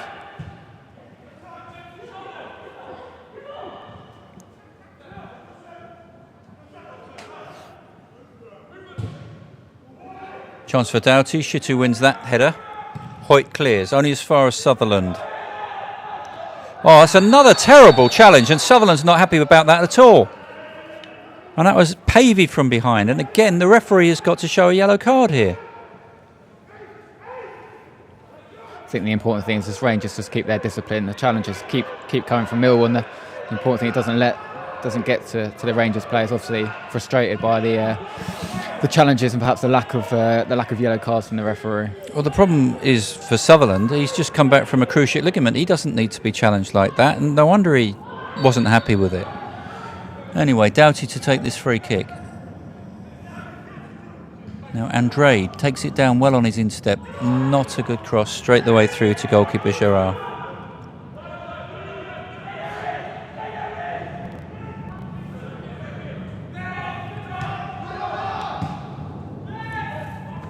Thompson to Shitu. Shitu said turn to Martinez. Martinez back to Goodman. Goodman probing ball. Suk Young's there. Uses his feet this time, not his hands. Thompson, interchange of passes there. And Donaldson did well. Now Greco-Cox against Shitu. And Shitu wasn't so sure with that back pass, but he found his keeper. Now Goodman, closed down by Greco-Cox, who keeps harrying and chasing, which is good. Yeah, and you'll notice that throughout the second half when the 21s played Barnsley a couple of weeks ago. In fact, the second goal he scored in injury time, he never gave up all game chasing down the goalkeeper and the defender, and he ended up being rewarded with a goal, chasing down the goalkeeper, blocking his clearance and putting it away into an empty net, and expect him to do the same again here. Reminds me a bit of Gary Penrice, who used to play at QPR, and he used to be a wholehearted 100% player, or even Jamie Mackey used to chase crisp packets blowing on the wind when he was out on the pitch. Jamie Mackey was probably the ultimate 100% player at Loftus Road. Goodman for Millwall in the centre circle to Shitu, his centre-back cohort. Martinez. Short to Thompson. Comley goes in. And now Doughty. Greco-Cox. Thompson for Millwall.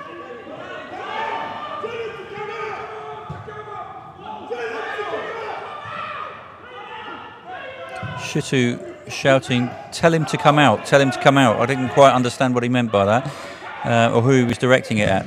Long range shot comes in there by O'Brien, charged down, and a good tackle by Furlong gives Millwall a throw. A little bit of play acting there. Yeah, it's a great challenge from Furlong. Well, he took everything there, but he certainly got the ball first.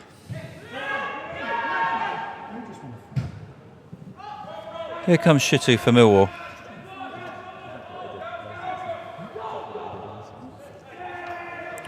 Justin Hoyt to the far post. This is Donaldson for Rangers. Clears his lines.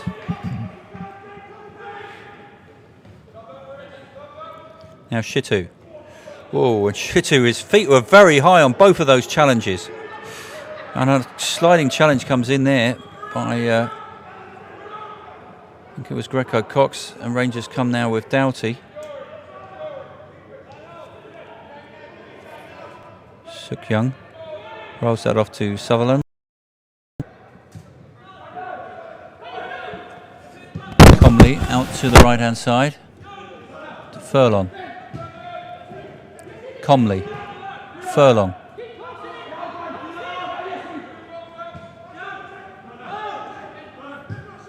Back to Donaldson. Plays it inside to Cower. Not good enough there for Suk Young. No, it's unlucky, but credit to Rangers. They're still trying to not just lump the ball forward, trying to play their way into a decent position. Didn't work out that time though. Pavey for Millwall. Drops it short to O'Brien. It's really getting scrappy now. Suk Young has to clear that right-footed for a Millwall throw. I think because of all the fouls and all the free kicks, Andy, it has degenerated into a real scrap now. It has, and Rangers have had to be up for the fight, shall we say, this evening, and they've certainly played the better football, and they're trying to play the neater passing game, but Millwall doing their best to stop them doing that every opportunity. Shitu will have to scamper after that. Nigerian international. Long diagonal cross ball. Pavey flicks it on. Furlong's there for Rangers, needs to get his foot in. He did really well there, Andy. Yeah, it's good covering there. Obviously, Donaldson didn't quite win the header on that occasion, and had it not been for Furlong's intervention, there were two Millwall strikers bearing down on Aaron Lennox's goal.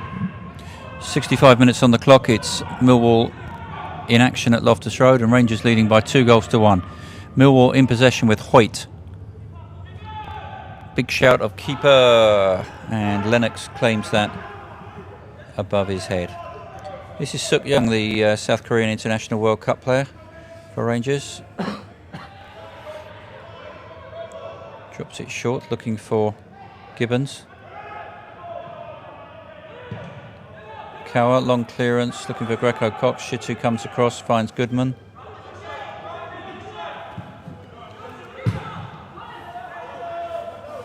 Casey back to goalkeeper Gerard. Nice header by Cower. Doughty for Rangers. Shows Donaldson. Furlong on this near touchline, tight to the touchline. Bruno Andre down the right hand side. This is Doughty, thinks about a shot, gets a good shot in, good save by the keeper. Nice move, Andy. Yeah, great run. Another good run from Bruno Andrade on the right, and that just pulls out two or three Millwall defenders, which then open up the space for Doughty to get a shot away on target, but a good save from the Millwall goalkeeper. So 66 minutes played. If you've just logged on here, it's Queen's Park Rangers 2, Millwall 1. Rangers open the scoring through Vargas after 1 minute and 9 seconds. Foul by Danny Shitu.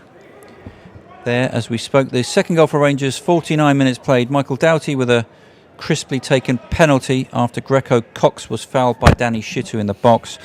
But Millwall attacked 3 minutes later, and they won a penalty when Suk Young handled needlessly in the penalty area, and Pavey, the centre forward, shot home. So finally poised as we enter the final quarter of this game. Comley for Rangers. Now Suk Young to Gibbons, back to Suk Young. Forward Greco Cox against Shitu. Shitu knocks that back to goalkeeper Shara. Given an offside there from a back pass. Strange. Danny Shitu plays it crossfield to Goodman.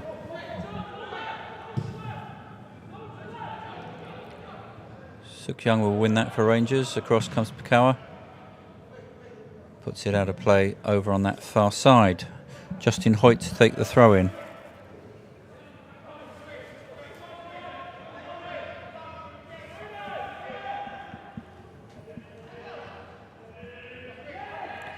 Hoyt gets it back. Phil Potts sprays it out. Goodman will have to chase after that to keep it in play.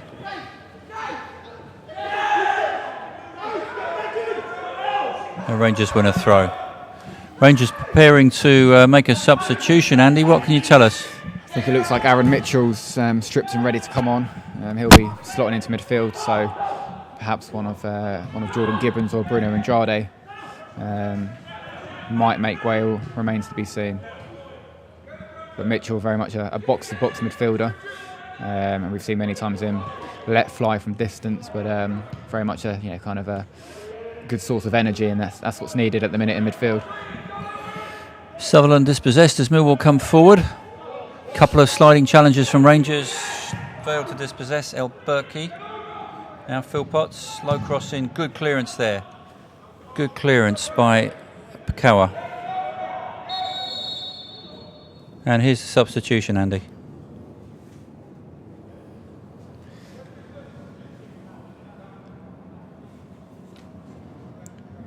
Yeah, Aaron Mitchell coming on. And I think it is, Jordan Gibbons, by the looks of things, making way. He's putting a real shift down the wing for Rangers, up and back all night long. So just a case of fresh legs in the midfield.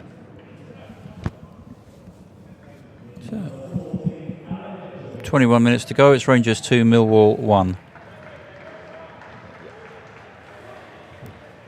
Good applause as well from the crowd.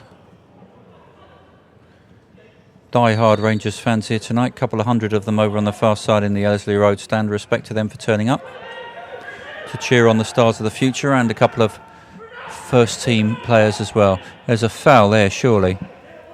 Foul on Andrade. But it's just a good kind of a good foul for Andrade to win. They just bides Rangers a bit of time, being under the cosh the last couple of minutes. Just need to get their passing rhythm going again. Sutherland. Dropped short there to Donaldson, who gives it away. Rangers pick it up again with Sutherland. There was a foul in there by Comley. And look, Sutherland is having argy-bargy with Phil Potts. Has only been on the pitch 10 minutes and he's conceded a couple of fouls and been involved in a couple of pushing and shoving incidents. And again, the referee takes no action whatsoever. Thompson with the free kick.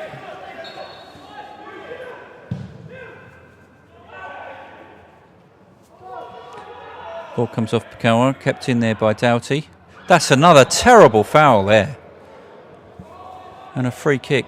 And again, no yellow card. Absolutely. In the Premier League, that would have been a guaranteed yellow card. Yeah, I agree, Tony. And even people who are not a part of the commentary team agreeing with me as they walk past in the background there. Ian Taylor, the diligent press officer. So, free kick forward to be taken by Lennox. And again, I've got to say, a yellow card there would have taken the sting out of the situation. Good header by Shitu. Suk Young helps it on for Rangers again. And now Andrade to the edge of the box, thinks about a shot. Closed down well by the Millwall centre-half Goodman. Cross came in there by Mitchell. Rangers win a throw. We've got 18 minutes to go here at Loftus Road, and it's Queen's Park Rangers 2, Millwall 1.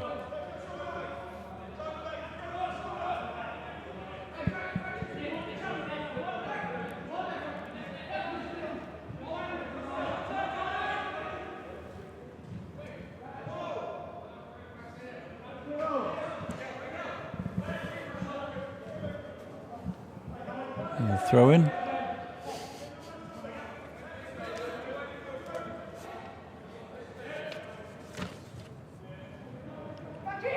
That's behind for a goal kick.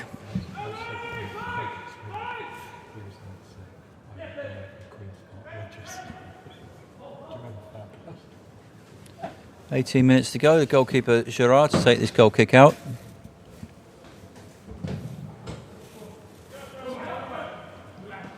Donaldson was underneath that. Furlong's there.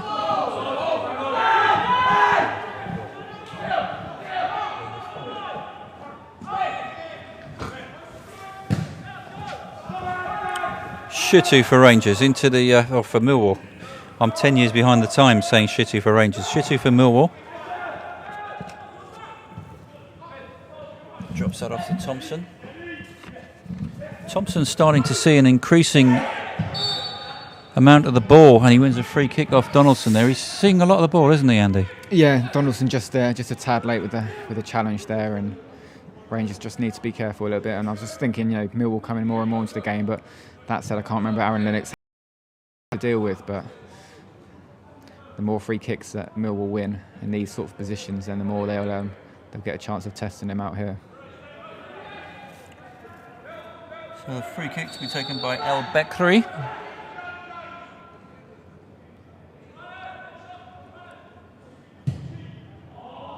Good save by the keeper Lennox there. He had to get a firm hand on that, didn't he, Andy? Yeah, and it's a brave save as well, because he had two Millwall players lunging in as well, looking for any loose ball there. It's a good solid punch and away to safety. Hoyt, diagonal cross. Good header away by Donaldson. Chance for Rangers to break with Sutherland. Good little nudge on. This is Andrade down the right-hand side. It's 3 against 3 as Rangers attack. Andrade, and just wide with the outside of his right foot, but he had players in the middle. Could have crossed that really, Andy. Yeah, he just sort of cut in there and lost the, there's Reece Gregor-Cox, I think, Aaron Mitchell bursting forward to get on the end of something, but he gave him a chance, Millwall, to get back there, and in the end he had to go for goal himself, but just didn't quite have enough on it.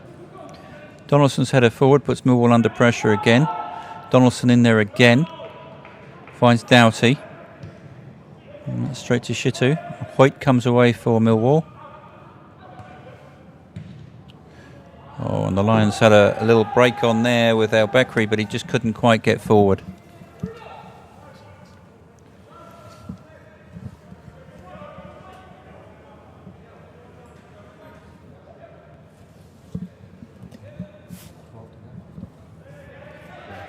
Quarter of an hour to go here at Loftus Road, and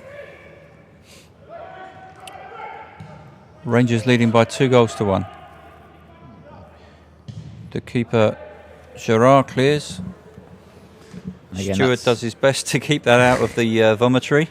And that's Reece Gregor-Cox again, closing down. The keeper could have easily had time to pick that up, but just that closing down and harrowing from Gregor-Cox means he doesn't have that time, and Rangers get the ball back ultimately. I think it's been a lot more even games since Vargas got injured and had to go off, Andy, because he really was providing a threat and giving Rangers an outlet up front, wasn't he? Yeah, and it's definitely been more of a midfield battle in the second half. A lot of tussles and challenges going in, and not too many chances created.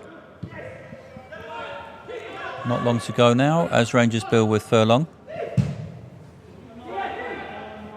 It's a long one through and behind for a goal kick.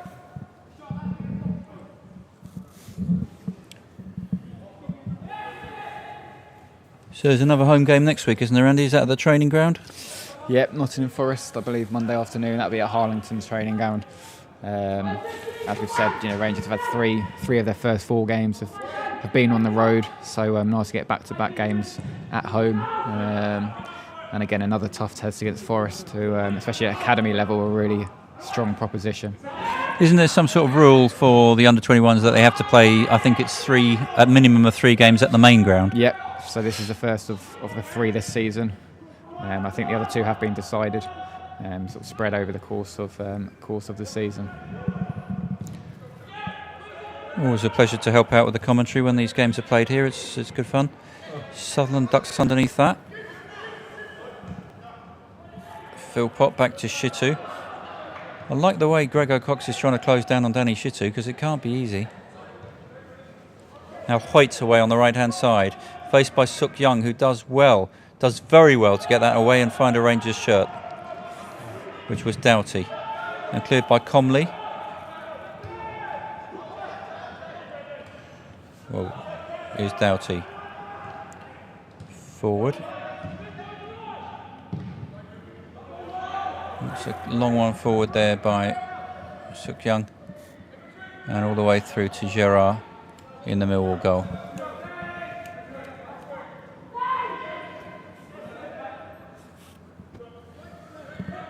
We're into the closing stages now at Loftus Road.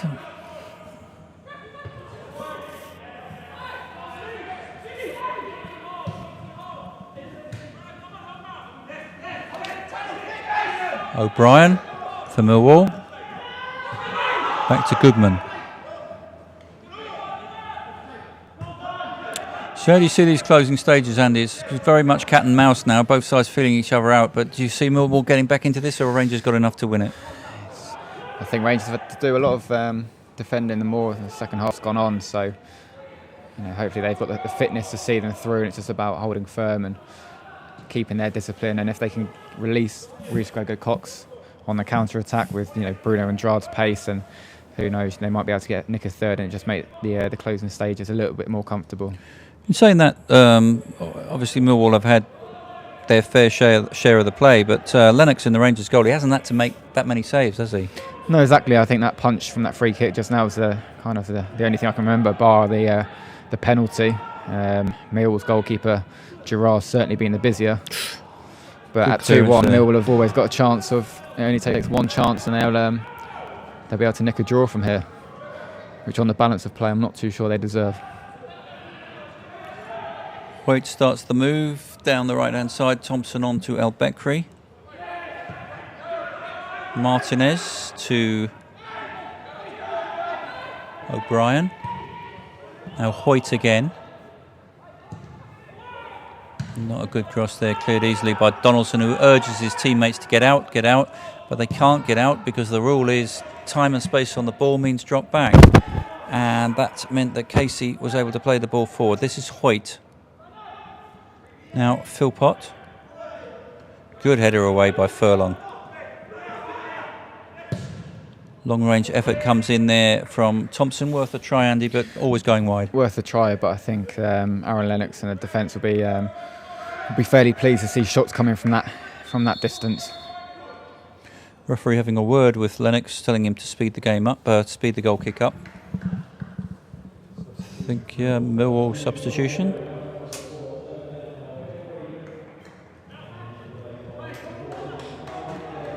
So Kieran Farrell coming on for Millwall, replacing number 4 El Bekri.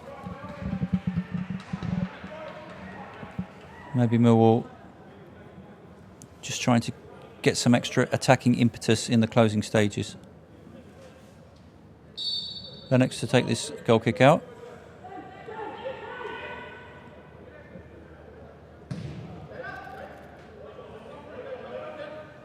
Shitu with a colossal leap.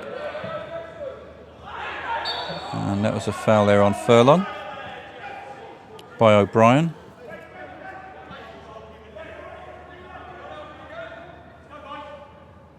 Let's go, guys, says the referee. And Rangers to take this free kick forward with Donaldson. Drops it short to Comley. Out to Furlong. Back to Donaldson. Up and over halfway there. Knocked back by Goodman and flicked on by O'Brien for Millwall. Rangers with a chance to come again.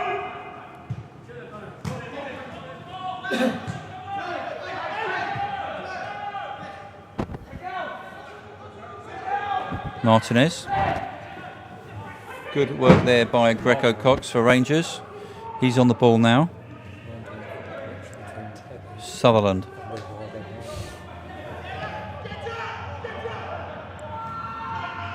Suk Young for Rangers. Back to goalkeeper Lennox. Cole Donaldson.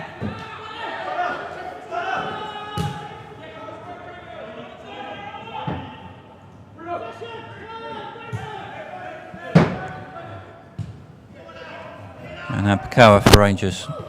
Short to the right hand side, finds Donaldson. Long one forward, looking for Gregor-Cox to get in behind. There was a late offside flag there. And so a free kick out to Millwall. And they're suddenly in a hurry to take this.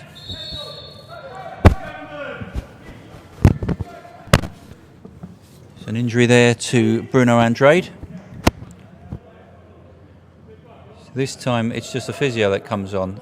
The incident, it was interesting the first half, Andy, the incident with Vargas, the physio and the doctor came on.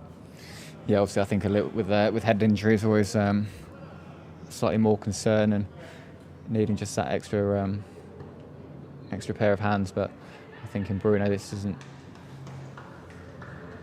shouldn't be anything too serious. So I think on the balance of play, I mean 2-1's a fair scoreline here, isn't it? Yeah, as we say, we haven't, the Arsenal defence again with Donaldson and Gopek, we haven't given barely anything away at the back, and bar for the kind of inexplicable handball from Ewan giving Millwall the chance to get back into the game from the penalty spot. They haven't really had too much joy out of the Rangers defence, but as we say at 2-1, you'd expect Millwall to pile bodies forward. Danny Schittu will no doubt venture forward very soon and see if they can get some joy in the closing stages and get something out of this. Andrade's gone off. He'll be back on again, though. It's not too serious. And Gerard to take this kick forward.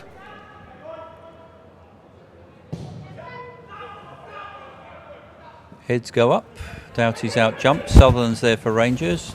Long clearance for Greco Cox to chase after. Back to Andrade, who's back on the pitch. Good ball for Comley in behind. Oh, and he's surely been pulled down there. But he stayed on his feet. He was too honest. And if he'd stayed down, I think he would have got the penalty. That's certainly another foul that the referee's missed. And Frankie Sutherland has a little chop. And I think there'll be a booking for Frankie Sutherland here. He had a little nibble at O'Brien's feet. I mean, that was just pure frustration, really, because there were 2 fouls in there that the referee missed, Andy.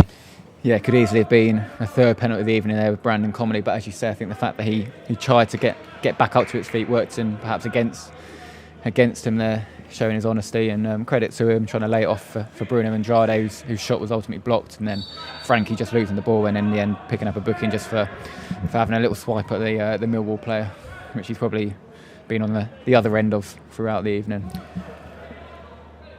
I think total frustration there on the part of Sutherland, but for Comley to stay on his feet when he had been fouled, I mean, it's refreshing, I suppose, in this day and age. Greco Cox kicks the ball away there. He's lucky not to be booked for that, for time wasting. Shittu's moaning about it.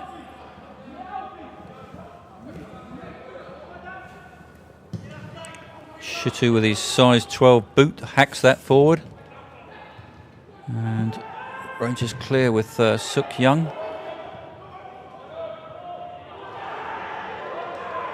And Rangers feel that was their throw. So how do you assess Suk Young's performance tonight, Andy, with him being on the fringes of the first team?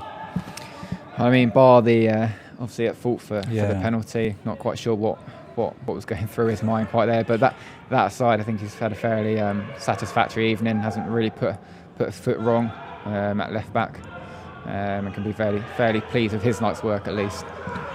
Yeah, here comes Andrade, who gets on the end of that, a long throw from Lennox.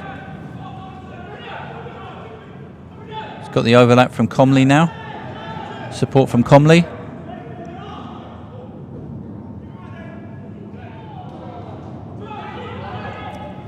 Throw into Millwall.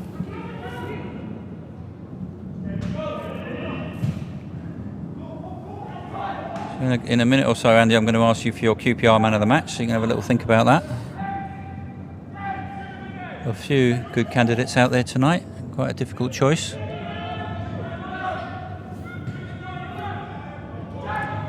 Goodman for Millwall. Long one forward, headed out away there by Doughty. This is Hoyt for Millwall.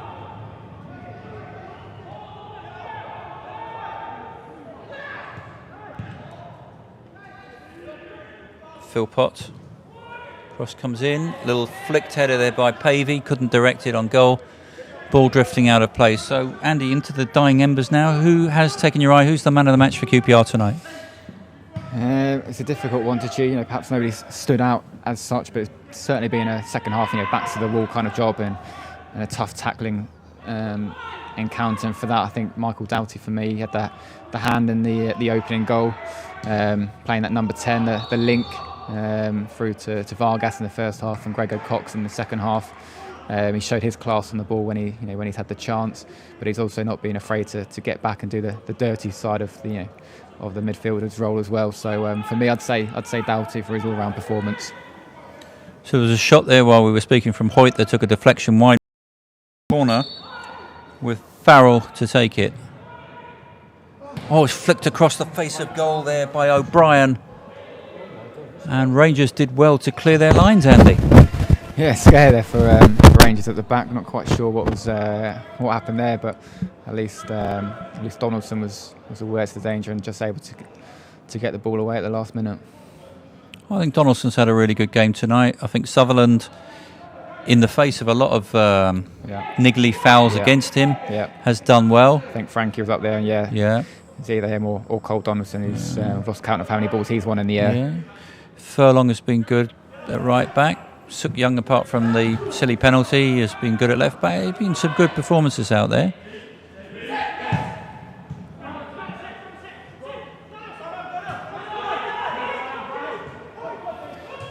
And Steve was talking about, when they came away with a 1-0 win at Sheffield United last week, praise for Brandon Comley and Frankie Sutherland in midfield. And again, their work kind of goes unnoticed, but again, they've been really strong in midfield tonight. Comley's a very neat and tidy sort of player. No frills, not spectacular, but he does his job very well. That's down the line looking for Andrade. Goodman comes across.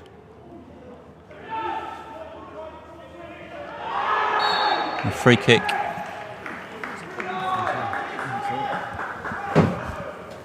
Free kick, it's almost like a corner, Andy. It's right down there in the corner flag area. Yeah, good chance here. Well, I say a good chance. I think as we can see, Cole Donaldson and Cole Kopekwa hanging back. Staying back, aren't they? Just to keep hold of the ball and waste some time in the corner. Yeah. Secret when you've got dying embers is to just keep the ball down there. They're not even trying to get it across. Playing it all the way back. Donaldson. Shitu for Millwall.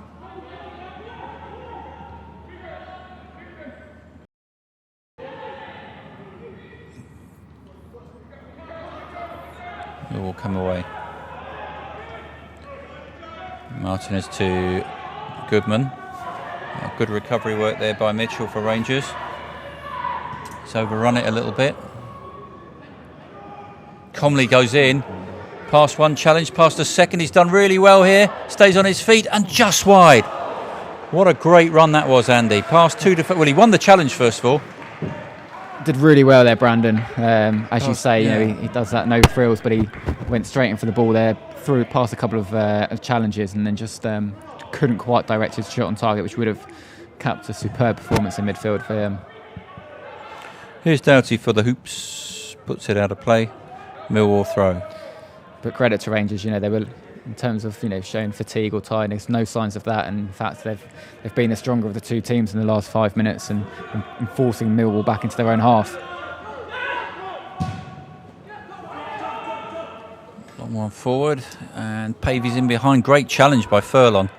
Suk Young clears with his right foot, flicked on by Mitchell to Grego Cox, who could get in behind. He's forced away there by Goodman, who's fouling him. The keeper's totally missed the ball, and he's pulled him down from behind. Surely the keeper. And no penalty. No penalty, Andy. Looked like another spot kick from here, but again, great work from Reece, closing down, not giving the goalkeeper or defender any time at all. And for me, I thought he just nipped in and pinched the ball ahead of the goalkeeper, but the referee says otherwise. Really bizarre goalkeeping. And the shot comes in by O'Brien, good block by Donaldson behind for a corner. Shitu's coming up for this one.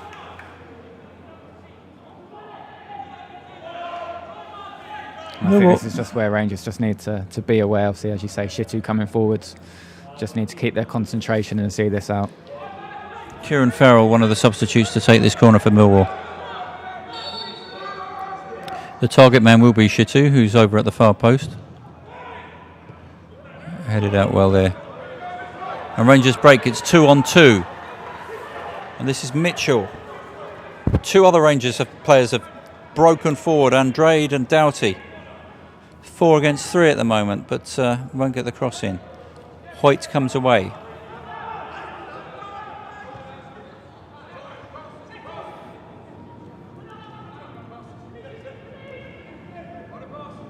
Comley for Rangers finds Sutherland. Shitu. Martinez forward. Another foul there that the referee didn't spot. And we will build with Casey on the left-hand side.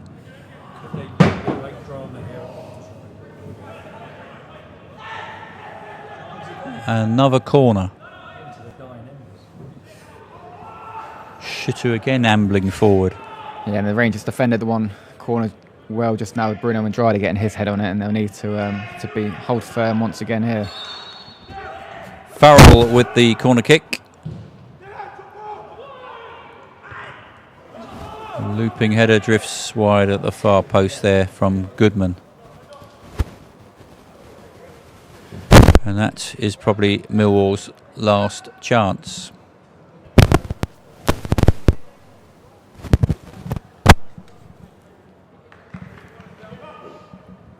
So Rangers 2, Millwall 1. The final whistle will get a little summing up from Andy, and then we'll bid you good night. Lennox to take this goal kick then. Referee starting to look at his watch. And there it is, that's the final whistle. Queen's Park Rangers 2, Millwall 1. Just summing up the goals. Rangers ahead after 1 minute and 9 seconds. Eduardo Vargas with a crisp finish to put the R's ahead. But he left proceedings just before half-time with a head injury, didn't return for the second half. But Rangers did and scored a second goal on 49 minutes, a penalty tucked away by Doughty after Grego Cox was fouled by Danny Shitu in the box. Millwall then scored a penalty through Pavey. That occurred following a handball by Suk Young. Lots of end-to-end stuff after that. A lot of fouls, a lot of niggles from Millwall. But Rangers held firm and defended stoutly at the end when Millwall forced a flurry of corners. Here to sum up is Andy Watkins. Yeah, another good night for the under-21s. Kind of the other side, the dirty side of the game tonight. You know, they had to really work hard for 3 points. You know, put in a real shift in midfield with lots of challenges flying in, and they had to keep their discipline. But as we say, started really well. Were rewarded with an early goal, and then Michael Doughty put them 2 up. You thought they'd be coasting, but Millwall getting that goal back, you know, just made things a little bit interesting. And but Rangers held firm, and I think just about shaded